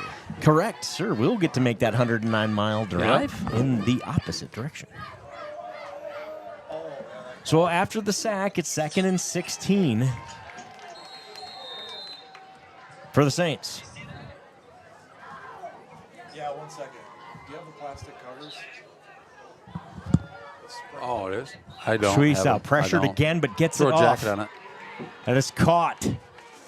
Connor Mullenbeck again with the reception over the middle. Tries to make a man miss, can't. But a nice gain on the play. Going to go from the 26 to the 16. Give him 10 yards on that one. 10-yard reception for Mullenbeck, who now, I believe, has 99 yards receiving on the night. 99-yard night so far, and it's still the first half. 3rd and 5 for the Saints. 44 seconds left on the clock here in the first half. Elaine Hansen wants to remind you that Arlington is also part of that. Arlington. Pitch. Corbin Michaels. Corbin Michaels gets the first down. Still on his feet. Corbin Michaels, touchdown, Saints. What a run by Corbin Michaels. How many times are we going to say that this year? Oh, man. That pitch is such a great play. A 16-yard touchdown run for Corbin Michaels, and I am running out of words to describe what this young man can do on the football field. And give it to Schwiesau for recognizing. Again, he's got an option to keep running that, right? Or he can pitch it to the outside. He's reading the defense, saying, I'm going to give it to my man. Look down here. If you watch that replay again, number 4, kind of these are the little things that go unnoticed in a lot, right? But watch number 4 here. Zaid Shell holds that block forever and helps get Michaels into the end zone. The extra point for Schwiesau is good, and after a 16-yard touchdown run, it's 44-3 Saints with 26 seconds left in the first half here in St. Ansgar. Yeah, there's Zaid Shell in that shot that you can see there on the outside. I mean, he doesn't hold that block as long as he does. Without holding, by the way, does a really nice job of just keeping that guy blocked. Joe Clevenger out front making a big block. Connor Mullenbeck got a piece of a guy. Those runs, and the running backs will be the first ones to tell you, I can't do that if the other 9 guys, 10 guys in front of me don't do their job. Yeah, you're right about that. That's what makes it all possible. Great first half here for the Saints. I am running out of room to write the scoring plays. Good thing we have the smartest man alive back here in the booth to help us with these stats. Well, he's good. He's good. 16-yard touchdown run for Michaels. And the extra point for Schwiesau is good. And it's 44-3.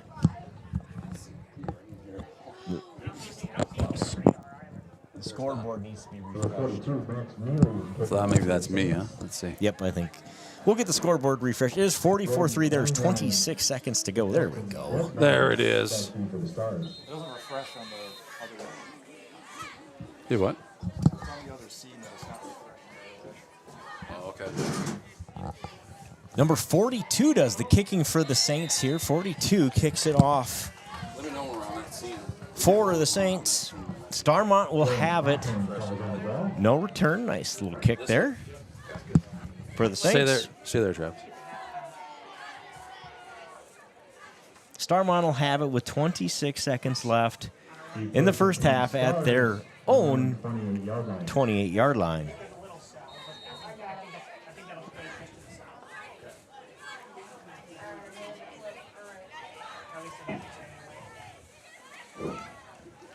Toll hands it off. McManigal. Nowhere to run. Big tackle. Big hit for the Saints.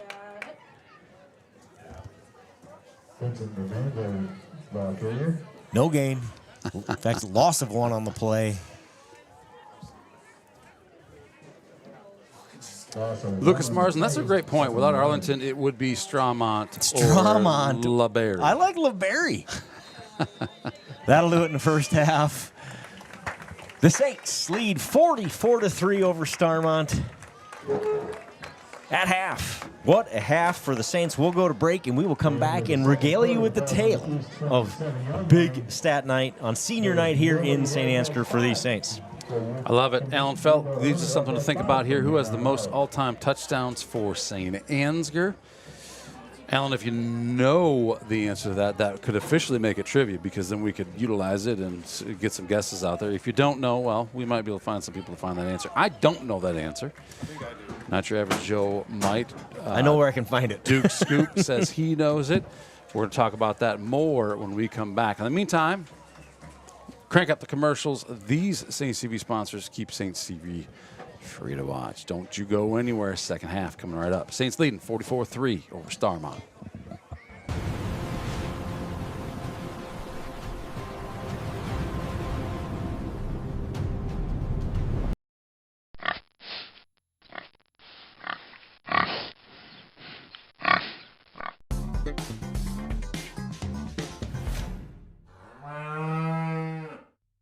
Harvest is right around the corner, but Farmer State Bank is more than just a bank for farmers.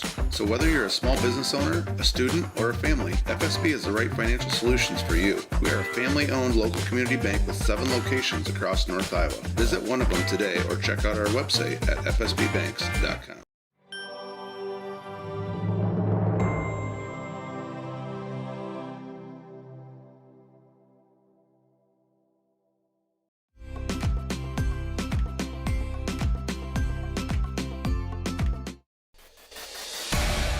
Since 1983, Johnson Oil has been delivering more than fuel. We've been delivering a peace of mind. We know every customer has unique needs, and we're here to meet them with the level of care and attention you won't find anywhere else. We're proud to support the communities we serve and to support lasting relationships built on trust, reliability, and service you can depend on. Johnson Oil, your trusted local provider committed to you in North Iowa.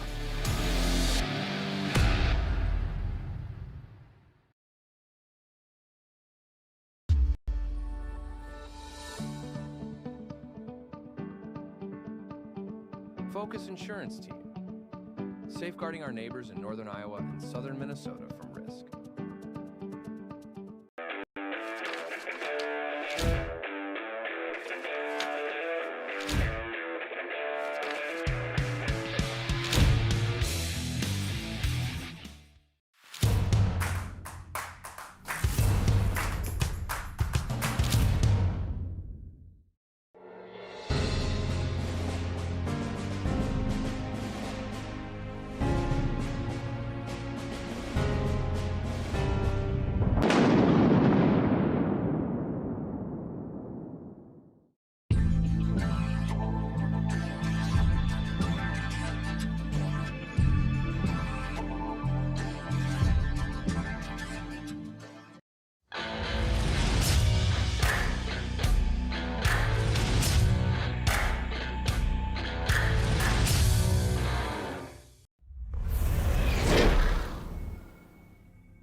Life's full of bumps, but thanks to LR Falk, at least the road isn't one of them.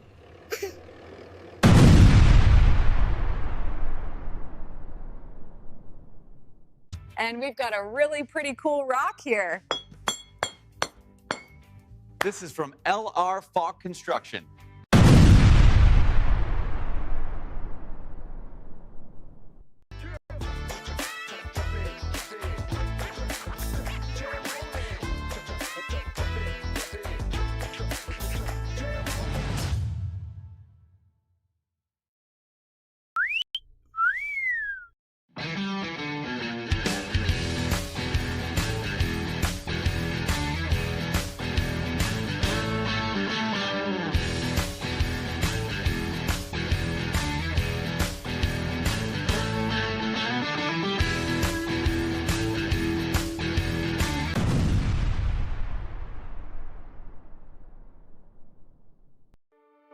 This broadcast is made possible thanks to the generous contributions of the advertisers you see here, as well as the Foundation for the Enhancement of Mitchell County and the Saints Legacy Fund.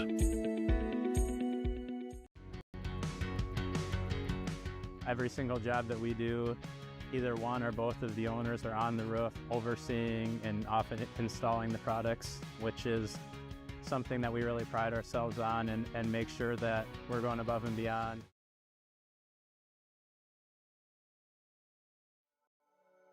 Thank you, Patterson Seed in St. Ansgar, for your generous contributions to Saints TV. For more information on how Patterson Seed can help you get higher yields, contact Mike Patterson at mike@pattersonseed.com.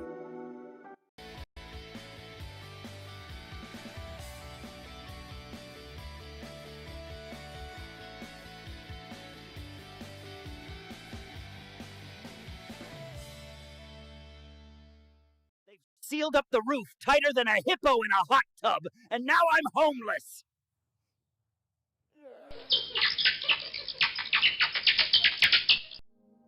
The Mitchell County Substance Abuse Coalition creates awareness of the impact of substance abuse and encourages change through collaborative prevention efforts. MCSAC meets on the fourth Tuesday of each month at 4 p.m. at the Mitchell County Courthouse in Osage. We are looking for new members to join the coalition to work together to build healthy communities within Mitchell County.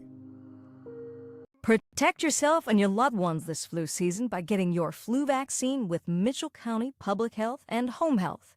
With flexible clinic hours, various locations, and convenient drive-through clinics, getting your flu shot has never been easier. Flu shots are quick, easy, and no appointment is needed. We accept most insurances, making it easier than ever to stay protected.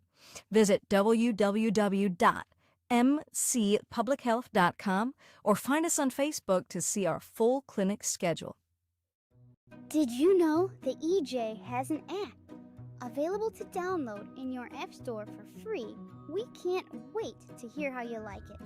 Search Enterprise Journal and look for our logo, you know the one, or scan the QR code below. It's so easy, even a child could do it.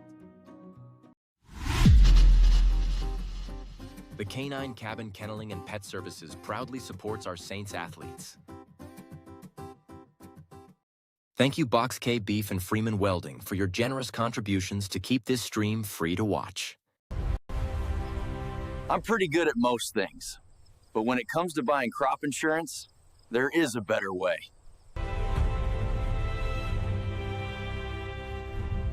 You've got to get to know Joe.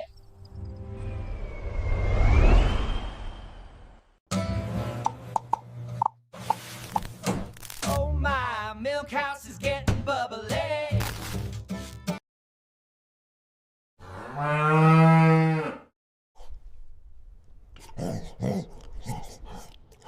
At Canine Cabin, I'm treated like a king.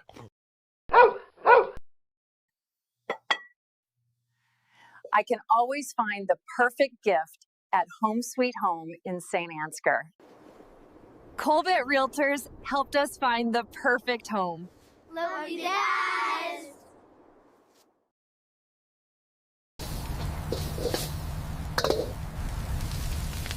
Relax. We've got a policy for that.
It's been a wonderful experience having our kids come to We Saints. Each child is taken care of like they're our own kids.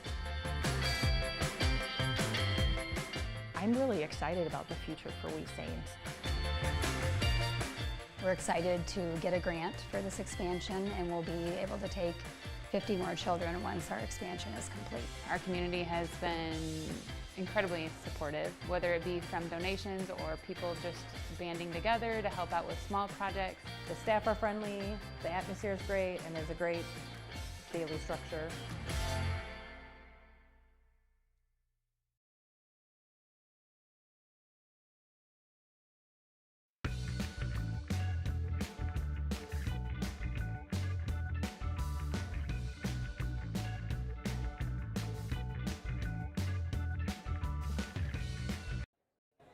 Invest in their future. Choose St. Ansgar State Bank.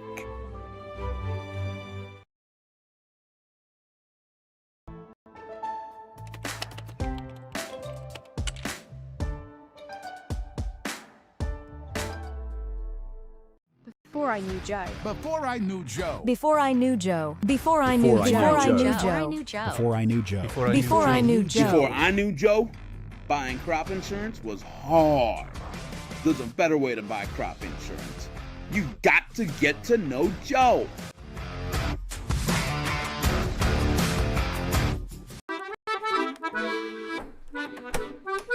You know, there is a better way to buy crop insurance. You've got to get to know Joe.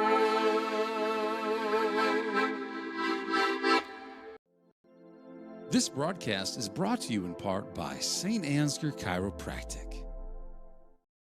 It's Saints TV's goal to bring the game to those who are unable to cheer from the stands. Watching the stream is free. Creating it is not.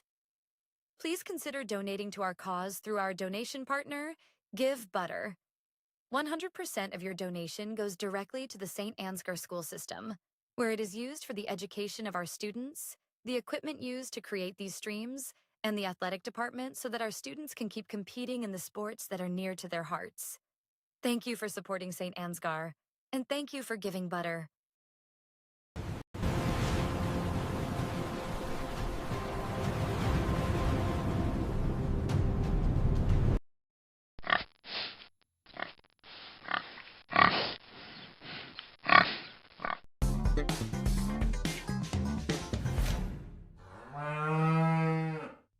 Harvest is right around the corner, but Farmer State Bank is more than just a bank for farmers.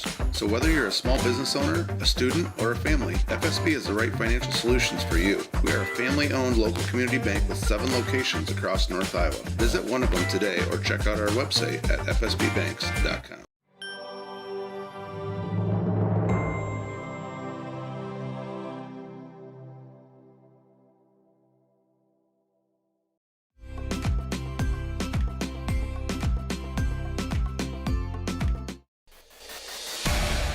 Since 1983, Johnson Oil has been delivering more than fuel. We've been delivering a peace of mind. We know every customer has unique needs, and we're here to meet them with the level of care and attention you won't find anywhere else. We're proud to support the communities we serve and to support lasting relationships built on trust, reliability, and service you can depend on. Johnson Oil, your trusted local provider committed to you in North Iowa.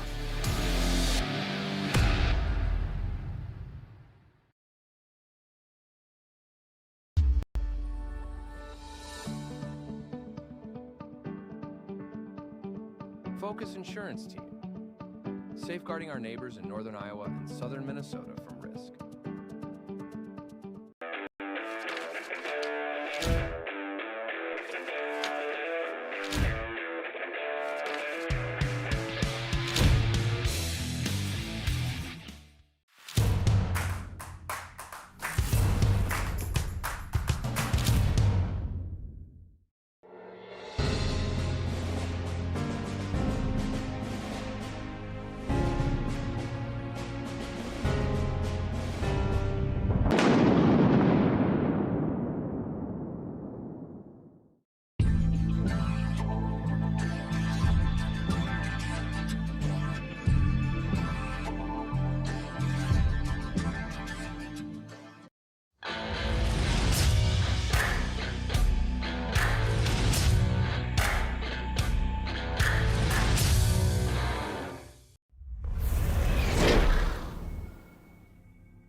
Life's full of bumps, but thanks to L.R. Falk, at least the road isn't one of them. Thank you, L.R. Falk, for your generous contributions to keep Saints TV free to watch. Take a look at the screen here. What happened while you were away? Well, the Booster Club inducted their Hall of Fame nominees here for 2025.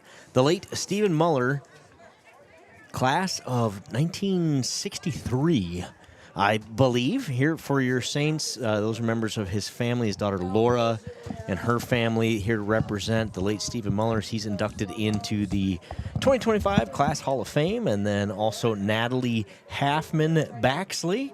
Natalie Halfman, Saints trackster, softballer, kind of do-it-all. Let's see here. Class of 2015. And she was a star, wasn't she? A star. Four-sport athlete, yep, did a little bit of everything. Fun to watch. I won state championships in a whole bunch of races in track, and I believe went on to run at Wichita State University. So congratulations, Natalie, and obviously the late Stephen Muller being recognized here as well. For the Saints Hall of Fame induction here for the Booster Club. They do a great job with that stuff. These folks are nominated by their coaches and people in the community, and then the Booster Club selects a couple of them to induct every year. So congratulations posthumously to Stephen Muller and Natalie Halfman-Baxley. So we got a call here late in that second quarter from one of our end zone camera operators who we won't say who it was. His initials are Boy Wonder, but he called and said, guys, it's raining. Do you want me to come in?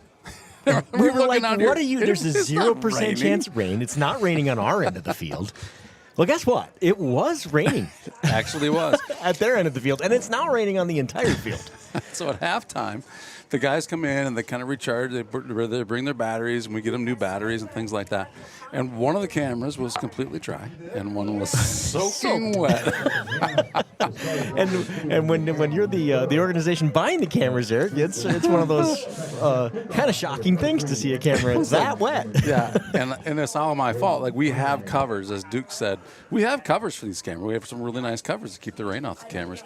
Do you think I brought them tonight, Joe, after looking at the forecast? No, there suggested no rain? Quite literally a 0% chance of rain. It was not going to rain tonight. Turns out one of the things we put on our Saints TV checklist is just bring them no matter what. In fact, the less chance of rain, probably the more you should bring them. This is the second time in a couple of years that's happened to us here at home. Kickoff. Wow. Fumbled. Oh, boy. That's a live football, but it is recovered by the Stars at the 24-yard line. So they'll start there, 1st and 10 at the 24-yard line. Speaking of Star, Joe, I want to get a camera here. This is Gritty. Sideline Gritty. Sideline Gritty, and he is kind of end zone Gritty tonight, but he is running his camera in the rain. He's not too bothered by that. This was the dry camera, by the way, so he's got a little bit of rain to give on that one. Starmont has it for their first possession. Toll back to pass.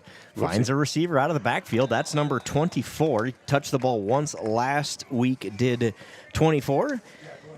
Gets it there on the first play of the second half. That's Aldrich. Sorry we missed a play on that one, but I think there's probably a replay available. No gain on the play anyway. So you didn't miss much. It was a completed pass, but for no gain out of the backfield. 2nd and 10. Running clock here, so we've already burned a minute in this second half. It will go very quickly now. It will go quickly. You're right about Pitch that. just gets it out to McGanigal, who is tackled for a loss. Who was that hanging on his back? The senior Derek Heeman. We don't talk about enough about those 5 seniors up front for the Saints. It is the Heeman himself, Derek Heeman, Aiden Beeson, Hudson Ostrander, Braden Halverson, and Jackson Vroom. When your 4 or 5 guys on the defensive and offensive lines are seniors, man, does it make a difference. Mix in Chase Haugen, the senior, and Hale Dietrich, who are both out there right now defensively. And between the offensive and defensive lines, man, this team is going to be a force in Class A this year. because of what those guys do up front. Way back, running for his life is Toll. He just throws it up, and it is intercepted by Trey Johans. Trey Johans, the sophomore, picks it off, returns it 10 yards. Out of bounds he'll go, and the Saints will be set up 1st and 10 at the 24-yard line of the Stars. Tricky one to catch on this camera. We're hoping we get a good angle there from the end zone cam, but he was obviously, yeah, literally just running for his life there. Throws it up. Great job, sideline Gritty, on that angle right there. Johans does a great job of stepping in front of the receiver, read it the whole way, picks it off, and the sophomore has his first interception of the season. Back in the shotgun formation, Schwiesau. Starters remain on the field for the Saints. Joe Clevenger gets the ball. Kleinlein in on the tackle. Gain of 4. 2nd and 4 or 5. 2nd and 6.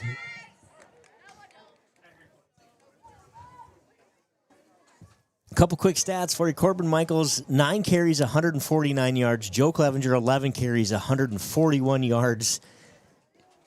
Connor Mullenbeck with a carry and 8 yards. And the Saints have almost 300 yards of rushing in that first half. Schwiesau, back to pass. Looking for Mullenbeck, who's wide open. Into the end zone goes Connor Mullenbeck. Touchdown, Saints. Great play. With the rain coming down like that, you think, a team that isn't used to passing the way the Saints aren't used to passing, and with a young quarterback, are we going to see much of that? And we just kick it right off with a dandy right there. 21-yard touchdown completion. Schwiesau to Mullenbeck. Mullenbeck now has 6 catches for 120 yards and 2 touchdowns. And they're going to go for the field goal. Mullenbeck gets lost there in coverage and walks into the end zone. 50-3, 8:20 to go in the third quarter. Schwiesau's extra point is up, and it is good. 51-3, the Saints lead it after a 21-yard touchdown connection. Schwiesau to Mullenbeck. And it's all Saints. Great job here by at these home. Saints. You talk about all the seniors on this team, Joe, and I think that, when we play good teams with a lot of seniors, I always think to myself, well, thank goodness those guys are going to graduate and be gone next year, and maybe this team won't be so good. But this team, it just has a tradition of creating tremendous offense and defense and always being a good team year after year. So trust us when we say, yeah, you got to graduate a lot of guys. But guess what? You're going to have a whole new group of seniors next year to take their place. Yep, exactly, and that's what really builds that tradition that we talk about here, and it's in all the sports. Doesn't matter if we're talking about volleyball or softball or baseball or football, track and field. It's all the sports, and it's a matter of that's what happens when you have that tradition and that kind of building block of the program of, I'm going to sit and wait my turn, and I might be frustrated at times. Man, I really like to go play, but I understand. Do my job now, make the guys on the field better, and fill in when I can, and then when it's my turn, go be the dude, right? You got it. Fields that one on a knee, so the ball is dead there where he fields it. Had a little room to run, so the Saints catch a break there. Starmont will have it inside their own 20. After the Saints' quick touchdown, 8:20 to go in the third quarter. Saints lead 51-3. Ball at the 17-yard line.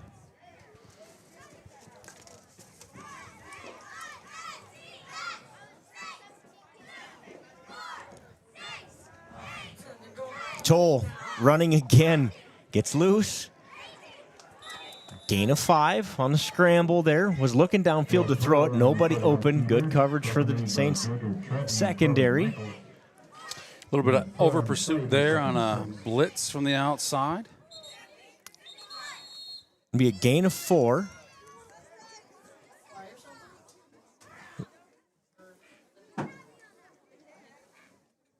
.32 comes on for JT. 32 is Kane Dietrich. So Kane Dietrich out there. I see Keegan Zacharias, number 28. Brody Dolph, Number 29, 62 is Logan Wagner. We'll start to make a few substitutions here at Do the Saints, so we'll try to get those numbers and names called out for you there at home as we see them. Did you call Kane? I did. That ball bounces up and is intercepted. Trey Johans comes up with his second interception of the night. Trey Johans finds a way to get interception. Number 2 on the night. That ball bounces right up to him. It's slippery out there. Yeah, who's a defender on that causes that ball to go up? Let's see if we can see it on the replay. Who knocks that ball up into the air? Jevon's there. Is that Jevon? Mm-hmm. Jevon with the great coverage knocks that ball up in the air. Trey Johans picks it off. And the Saints will have it at the 28-yard line of the Starmont Stars. 1st and 10. Oh, yeah, so that just comes off his knee. Yeah, he bounced off the receiver's knee. Jevon didn't even hit it. Yep. He was in there on the coverage, and up it comes. Gotcha. Looks like we've got some new offensive linemen. We'll try to get you some names here.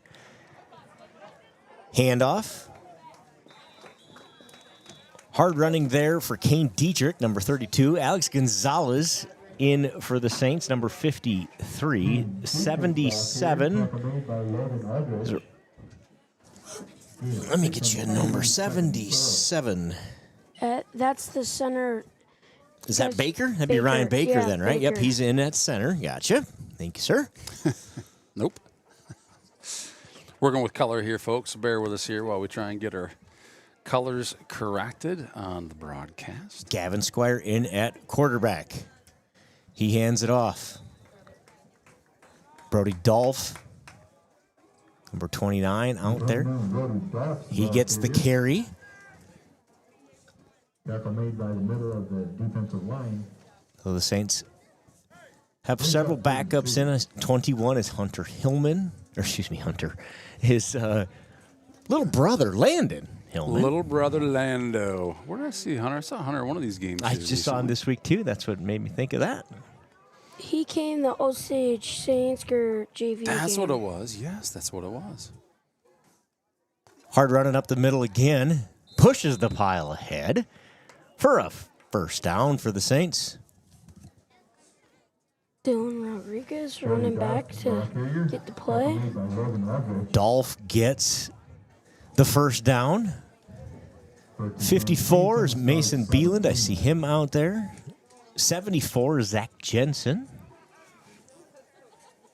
4 is Zade Shell running the play in here. You guys feel free. You see a number out there, let me know. I think I have most of them memorized. Kane Dietrich's 32. We talked about him. Baker's in at center. Logan Wagner is left tackle. The pass from Squire to Kane Dietrich falls incomplete. Just out of reach. Looks like for the moment the rain has stopped. Let's take a moment here to go. Jaguar Durango is running that camera. Where'd Boy Wonder go? Boy Wonder's right here. Oh, he is? Boy Wonder has abandoned his post. What happened, Boy Wonder? He told me to come up here. He kicked me out. Oh, my goodness. What happened? Oh, now he's got some supervision there. Keegan Zacharias in motion, but they hand it off up the middle. I missed that play. These guys got out of that huddle quicker than I expected. Well, we're taking care of. Gain of 4 for Brody Dolph. 3rd and 6. Clock continues to run. Running clock here. 3:45 to go in the third quarter. 4 down territory here for the second team offense. Saints spreading her out. Gonna get some action here. QB, nay, handoff up the middle. All that action I predicted does not materialize. Instead, a little misdirection, a little trickeration, 4 down territory. Why not go ahead and give Brody Dolph 5 yards on 3rd and 7, makes it 4th and 2.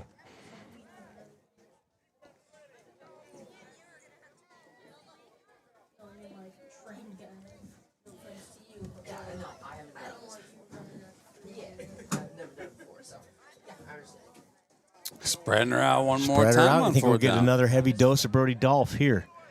Let's see. Maybe a little Keegan Zachariah sent around. It's Brody Dolph. He powers ahead, still on his feet. Brody Dolph down to the 1 yard line, 2 yard line. They do keep him out of the end zone. Let's see where they spot it. Brody Dolph's the ball carrier. Just stays on his feet. Yes, he does. Nice play. He's fun to watch as well. Give him 6 yards. First and goal from the 3. 4-yard line.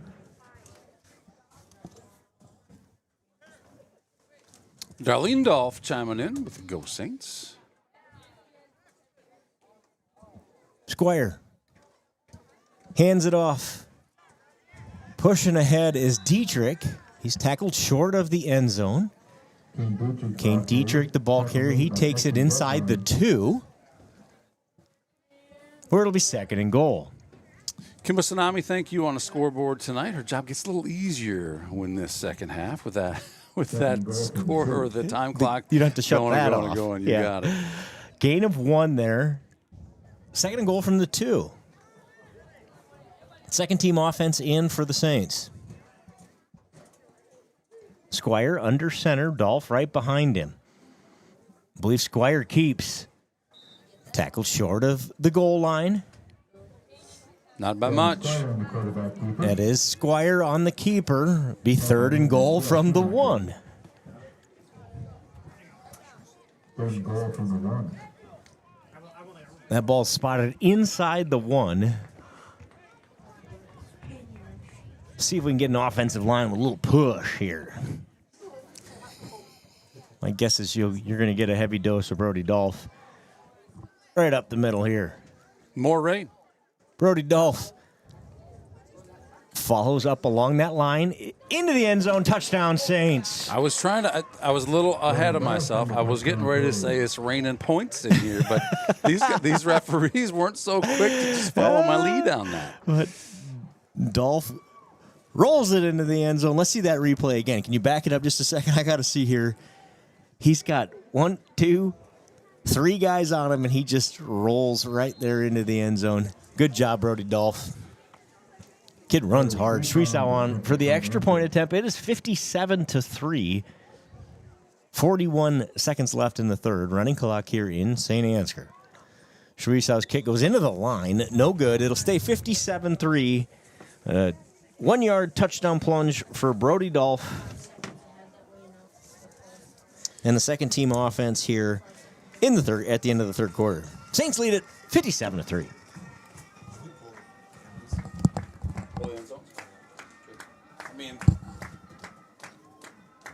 Let's go through why we have this opportunity here. We're going to rearrange some cameras due to the weather here, the unexpected weather.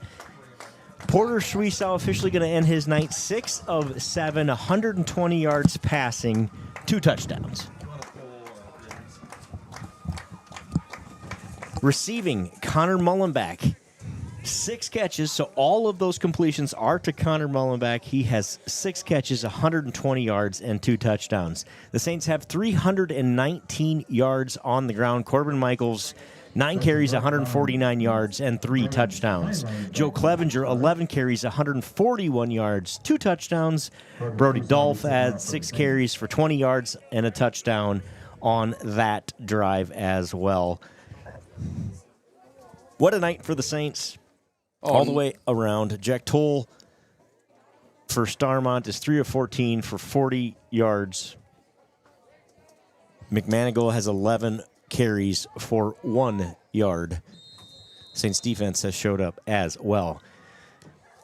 The only hole for the Saints tonight is penalties. They're going to have to work on that and clean that up. I believe still officially the Saints have committed more yards in penalties than Starmont has in offensive yards in this game. That is not a combination for winning football down the road. So the Saints know that. They will clean that up. I'm sure it will be a focus again this week for that coaching staff as they talk through that. Yeah, and early in the season, you expect to see a little bit of that. It's only the second game of the season, right? But these Saints look so seasoned otherwise. It's easy to say, well, what are we going to work on? And I think penalties are kind of that thing. Yep, exactly. You got to have something to work on. That's going to be it this week for these Saints. Big test coming up. They are at number 7, South Winneshiek, next week. So the Saints travel to Kelmer and Southwind next week in what will be a ranked matchup here as the clock expires in the third quarter, 57-3. The Saints lead it after 3. And with that, we're going to take a quick commercial break. We'll be right back here with the fourth quarter in this one. Saints leading 57-3. Don't go anywhere. At the end of the third quarter, the ball is on the east 26-yard line. Life's full of bumps, but thanks to LR Falk, at least the road isn't one of them.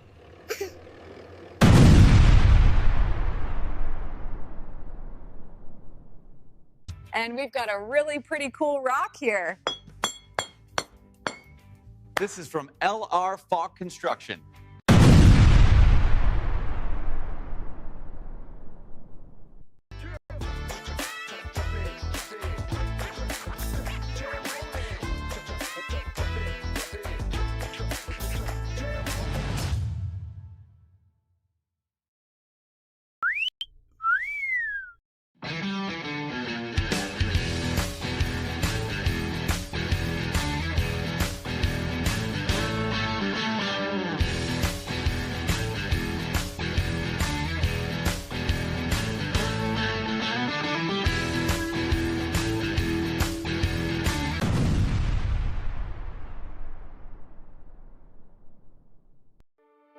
This broadcast is made possible thanks to the generous contributions of the advertisers you see here, as well as the Foundation for the...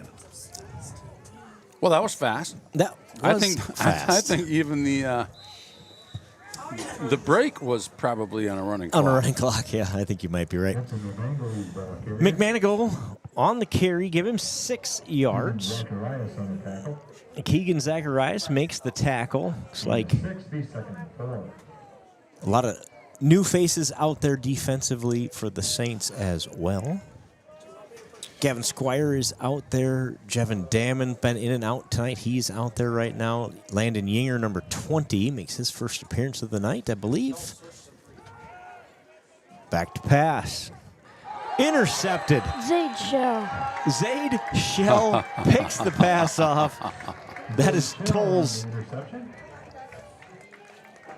4th interception of the night. Wow. Zaid Shell picks off Toll for the 4th time of the evening, and the Saints will have it in Starmont territory. Just under 11 minutes to play here. This one's been all St. Ansgar.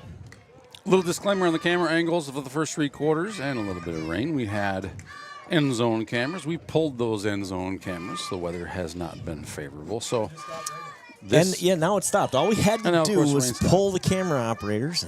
But that's all right. We'll get you these last 11 minutes with this fancy camera from up here. You bet.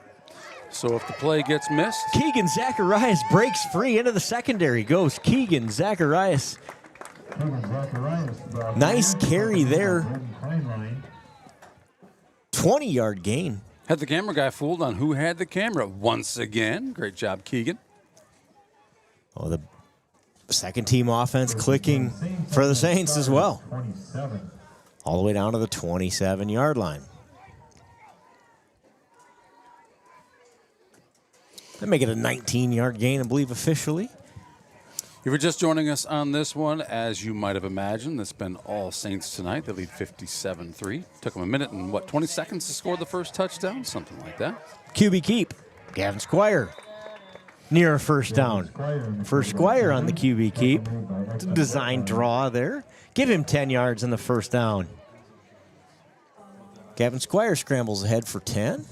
First and 10 Saints on the start of 17. I think the storylines tonight might revolve something around some pretty good Saints runs. A lot of penalties. A lot of penalties tonight. Yep.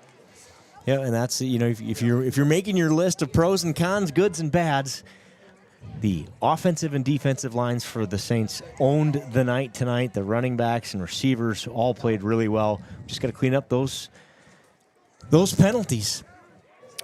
Zacharias breaks a tackle and then another. Tackled inside the 5.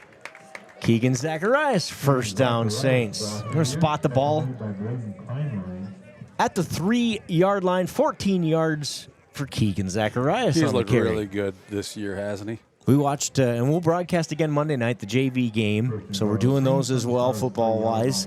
And we watched them. They beat Osage here this week on the strength of Keegan Zacharias and most of the guys that you see out there right now. And, man, that was a fun game. Not a very clean game, but they learned a lot, played well. And, again, a product of having a bunch of guys who could play on a lot of teams at the varsity level. Fun to watch them play JV this week, too. Gavin Squires rumbles into the end zone. Touchdown, Saints. A 3-yard touchdown scamper makes it 63-3. Squire with his that's his first rushing touchdown of the night. Dolph carried in the last one from about the same spot. Hard for me to believe that Squire's a junior this year, you know? It always hits me football season when you kind of make that transition, right? So the first time we see these kids as, no, that's not a freshman anymore. That's a sophomore, a whole different world. It is. The first time it hits you, it's kind of weird how fast. Life comes at you fast. You got to stop and look around every once in a while. You could miss it. Partially blocked there on the extra point attempt. Number 42 in to do the kicking that Max time. Neely. That's Max Neely, the freshman Max Neely. Look at that. Nice and sunny.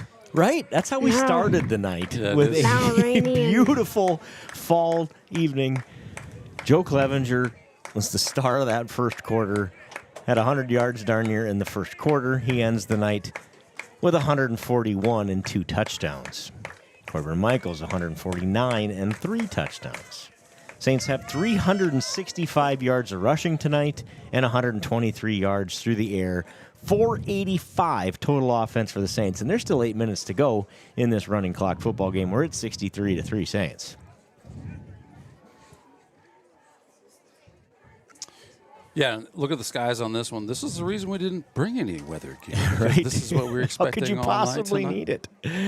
Connor Mullenbeck had himself a night. 6 catches, 120 yards, and 2 touchdowns. You young guys are good at math. If you had 6 catches for 120 yards, what's your average? Come on. Do us. Come on. 20. That was quick. That's pretty good math in the head right there. We'll take it. We'll take it. That Mitchell County math works every time. Every time.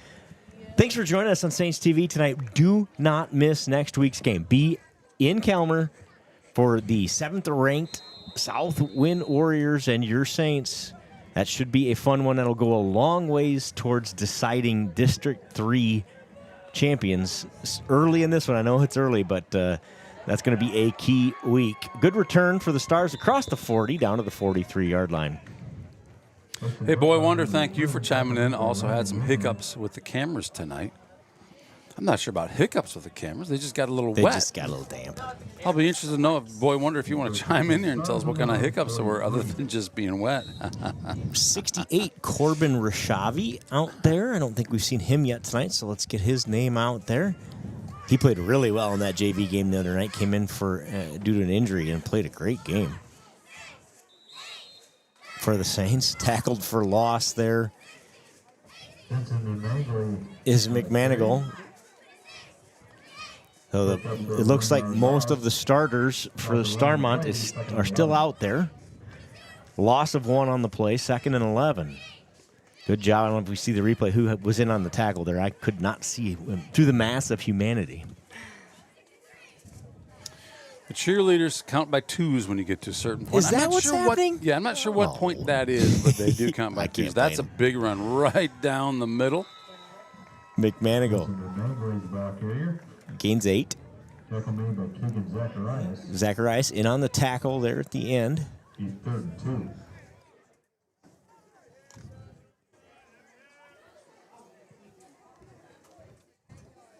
Nice job by Zacharias to trip him up there. Makes it 3rd and 2. Toll. And the Stars come to the line. Boy Wonder was referring to the JV game, which I think we had some sound issues. We had some sound issues. Yeah, we sure did. We fixed those today. McManigal. Tries the middle.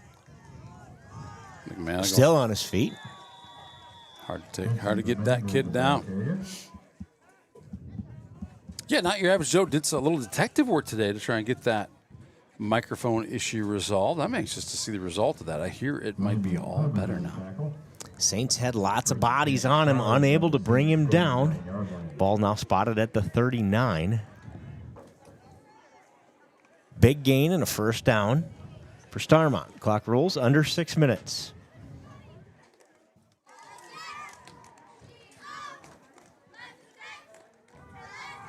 Trickery. A little trickery, a little end around coming this way is number 9. He breaks a tackle. Takes it down inside the 25. Spot him at the 27-yard line, a gain of 12. First down, Starmont. Well-designed play, well executed. Good gain, that's first down. And Starmont is in scoring position.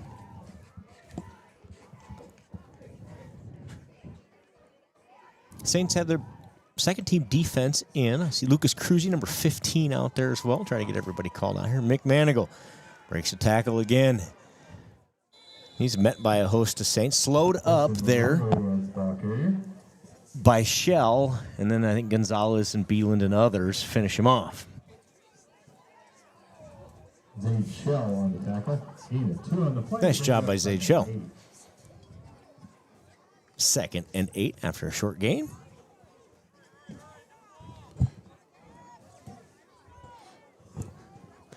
Starmont. I like the faith. Got to have faith. Got to have faith. Don't ever give up. I'm a Vikings fan. Trust me. I do a lot of those kind of talks internally.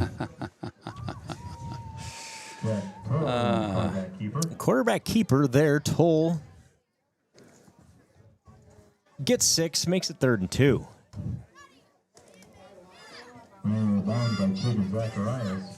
Zacharias in on the tackle.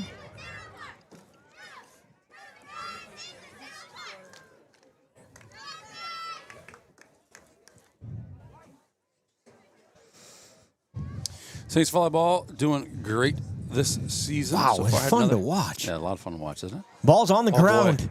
And recovered. Recovered. That's Keegan Zacharias who comes up with the fumble recovery, and the Saints turn the Stars away again inside the red zone. Ball's slippery. The ball is slippery. That little bit of rain we got tonight, first time that we've played in the bad weather, and it showed tonight. Field in beautiful condition here in St. Ansgar. Perfectly straight lines. New robot we hear painting the lines here. And sure looks nice. I see we have the Saints spelled out in the end zones. Maybe we'll get a little red paint this week and see if we can't splash some of that in there. See what happens. Yeah, I don't want to make any promises that we can't keep. I don't know what the situation is with that robot. I don't either. Zacharias. He's doing it all tonight. Offense, defense. First down.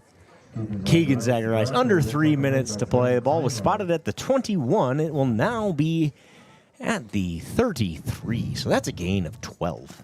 By my quick math, that's Mitchell County Math. Brought to you by Beeland Agri Services. A better way to buy crop insurance, period. You know, if you don't know Joe, you got to get to know Joe. I talked to a guy today who actually doesn't even have crops, and he bought crop insurance from Joe. He's just like, you got to get, once you get to know Joe, you'll understand. Powerful. They're powerful.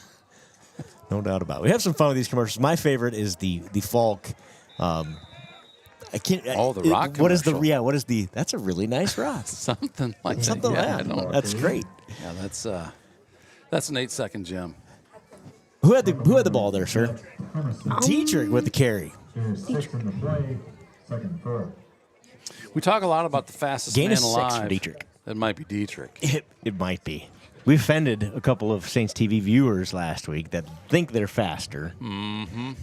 We never did get to settle that officially, but the nod goes to current Saints whenever there's a tie. So. Oh yeah. Yep. If you're a past Saint, yeah, maybe you pass the baton to the next guy. That's all. You kind of do. Yeah. Handoff, middle. Zacharias or Dolph? 28 and 29. We're going to have to get those guys new numbers because they look too much alike. Zacharias with the carry. Turns out 28 and 29 from 150 yards away look exactly the same. They sure do. They said Brody Dolph was the ball carrier. Which one was? So we don't know. Let's give it to Dolph. 66 entering for the Saints. That would be Mickey. We got 12 thumbs up. Thank you for that. Not a single thumbs down, which I don't know. I mean, we Sometimes like a thumbs that's down bad luck, because right? generally it means like, hey, could always be better. I like to think it could always be better. So Saints take a knee. They'll do that one more time. And that'll be the game here in St. Ansgar. What a night for these Saints. They're going to win it 63-3. Huge nights from Corbin Michaels, Joe Clevenger, Porter Schweisow, Connor Mullenbach, the offensive and defensive lines, all 9 guys that played up there in those first 3 quarters. What a night. Congratulations to these 15 seniors on senior night. The Saints go to 2-0. They win it 63-3 over Starmont. great job and congratulations, Saints. As you said it, Joe. Man, oh man, what a great way to start the season. We go 2-0 now, right? Yep. Last week, this week, next week we'll travel, like you said, to Southwind. So if you can be in Kalmar, be there. It's last time we were there. I think it was a really, really cold night, as I recall, a couple of years ago. It was. The wind blows through that little holler down there. So bring yourself an extra sweatshirt, but get there. Be there to support these guys. It's what a great start to the season. Exactly how you drew it up with 2 huge wins, one on the road, one at home. Let's go through some quick stats. Corbin Michaels, 9 carries, 149 yards, 3 touchdowns. Joe Clevenger, 11 carries, 141 yards, and 2 touchdowns. Connor Mullenbach, 6 catches for 120 yards and 2 touchdowns. Porter Schweisow, 120 yards passing, 6 of 7 completions, 2 touchdowns for the sophomore quarterback, who has not missed a beat, right? Stepped in for Big Brother, who was your quarterback last year, and has looked unflappable out there. A sophomore playing the quarterback position on a ranked team with tons of expectations, and he's made it look, quite frankly, he's made it look easy, right? Yes, and that's Porter. If you know that young man, that's just him. He's pretty hard to what's the word I'm looking for? To disrupt what he does, right? He's just so focused. I'm just going to go do my job, and he knows what that is. He's got a ton of seniors around him. He got that big offensive line up ahead of him, protecting him, and they have done an amazing job this season. Been fun to watch his growth and development, and you get to watch that for 2 more after this one. Yeah, and I'm thinking that's just kind of Porter's way, right? Like, he knows that he has a job to do. He's going to go out there and do his job, and he's going to expect everybody around him to do their job. And if everybody does that, everyone does their job, the result is going to be what you see tonight and what you saw last week as well. Yep. It takes all of these guys on this roster, something like 54, 55 guys on this roster, and it takes all of them to pull off nights like tonight. Let's talk a little about Starmont. Tip of the hat, obviously a rough start to their season, 0-2. They played 2 highly ranked teams in Class A. It'll be fun to watch these guys. They're better than what their record shows and what their stats show through 2 games. I don't think there's any doubt about that. It'll be interesting to see how the rest of their season plays out. I would not be at all surprised to see this team make the playoffs out of this district. They've just kind of run the gauntlet here to start through games 1 and 2, run into a couple of teams that are at least early favored both to make it to the Dome here in the 2025 football season. So a great start for the Saints. Thanks to everybody for contributing and making this all possible. We had a host of Saints, not just making tackles tonight, but in the booth tonight. Talk a little bit about what it takes to pull all this off, Candle Genius. Yeah, it's a little different when we're on the road versus not on the road, right? So we kind of have it just depends on what talent is available. So last week we're a long ways from home. So kind of, Joe, it's kind of you and I going out there and doing what we can. Yeah. We got Kimba Tsunami. We make it work, but it's not as good. It's not as good. But when we get to be at home and we've got Duke Scoop coming in and saying, look, I'd like to do some fun stuff with you with the replays. And Duke is contacting some end zone guys. So we got Gritty out there on one side, and we got Jaguar Durango, and we got Boy Wonder on the other side. I mean, we're just inundated with kids who are willing to come and help us out, right? So, of course, I got you bringing us the stats and the play-by-play, Joe, and you got just an eye for who's got the ball and who is this kid. And you're doing your practice and doing your work to understand, how do you pronounce this kid's name? You want to get this right. The most important that H is silent. Yeah, the most important word in anybody's vocabulary is their name. Joe gets that. You got to get to know Joe. This guy's great. We got the smartest guy we know, Joe Carlson, back there, like kind of just building up spreadsheets that you can watch live. Makes the broadcast so much better when we can talk about, hey, that's 4 touchdowns and 240 yards on the ground. You know, my goodness. We just had that live. That's really powerful. So, Joel, thanks for doing that and being here, helping us through that. Yep, we got Poncho. He helped us out here a little bit early on. We got guys grabbing snacks for us. I mean, it's absolutely... It's amazing what these kids are doing. Hammer Time Houston was helping out here tonight, too. It's like, I know I'm not even getting everybody, but it's awesome. And then the teachers help us make this happen, too. So teacher coach, state champion head coach, Devin Sweesaw, who's getting some kids gathered up during the school day to help them get up here. It's amazing. What a great thing. We're so early in the Saints TV journey. I think this is only really we're starting our 3rd year officially of doing this. And we're just so blessed to have such great talent all around us. So thanks, everybody. Some of you out there listening, some of you in the booth with us tonight. How fun is this? Really fun. Oh, what the heck? That's a new voice on Who is that?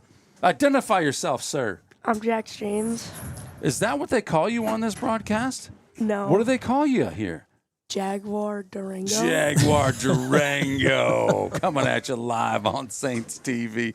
So Duke Scoop looking at me and he's like, hey, take a look. You got a dude next to you with a headset on. It's Jaguar. That's who. And then, of course, you're going to hear a familiar voice here. You guys know this one. Hello, I'm back. Who is this? Boy Wonder. Boy Wonder. Thanks for your help tonight. We appreciate you getting wet out there, just getting drenched. Boy Wonder was the one who reported to us. Yeah, I was like, hey, it's raining out here, and we're looking out the window. What's going on with Boy Wonder? There's someone spitting on him. No one else is getting rained on.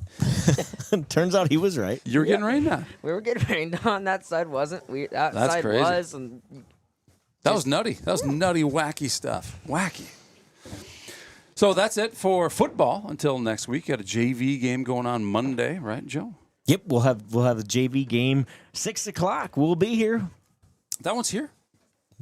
Heck, I don't know. I mean, we'll be here on the internet. Okay. I really, okay. We'll be By on the here, internet. I mean on the internet. I have no idea where it is. We'll have volleyball next week. We'll got some football games. You just make sure that your alerts are turned on and whatever happens on YouTube. Thanks for being here tonight. Answer the trivia question.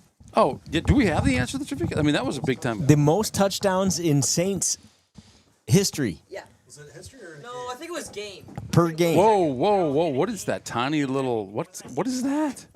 That's the tiniest little chat I've ever seen. It is a tiny chat. I don't know the answer. I don't believe if it's game. Most touchdowns in a game was the question. There it is. I don't know. Most all-time career. touchdowns. I think, so it's career. career. Yep, all-time touchdowns. We will look that up and we'll let you know next week. I think it's. I think I know who it is. Yeah, so do I. You want to guess? What's your guys' guess? I got Dayton Smith. Dayton Smith all time? Oh, I think he said in a game. In a game, it's Dayton Smith. Yeah, I said all-time touchdown. All-time touchdowns. Yeah, I think it's they're career. they're different answers, I believe. The career touchdown leader is what we're looking for. Well, we'll give him the game tonight. I don't have that yet. What do we got for game? Dayton Smith. Dayton Smith has the most touchdowns in a game. Do we know for the number? Saints. I think it was 7. Yep, I believe you are correct. That sounds right. That was a fun one too. So we'll bring next week. We will bring you that answer of the career touchdown leader for the Saints. Saints win it 63-3 over the Starmont Stars. We will see you at Kelmer, South Winneshiek next week. Be there. Night, everybody. Thanks for joining us. Bye. Oh, yeah.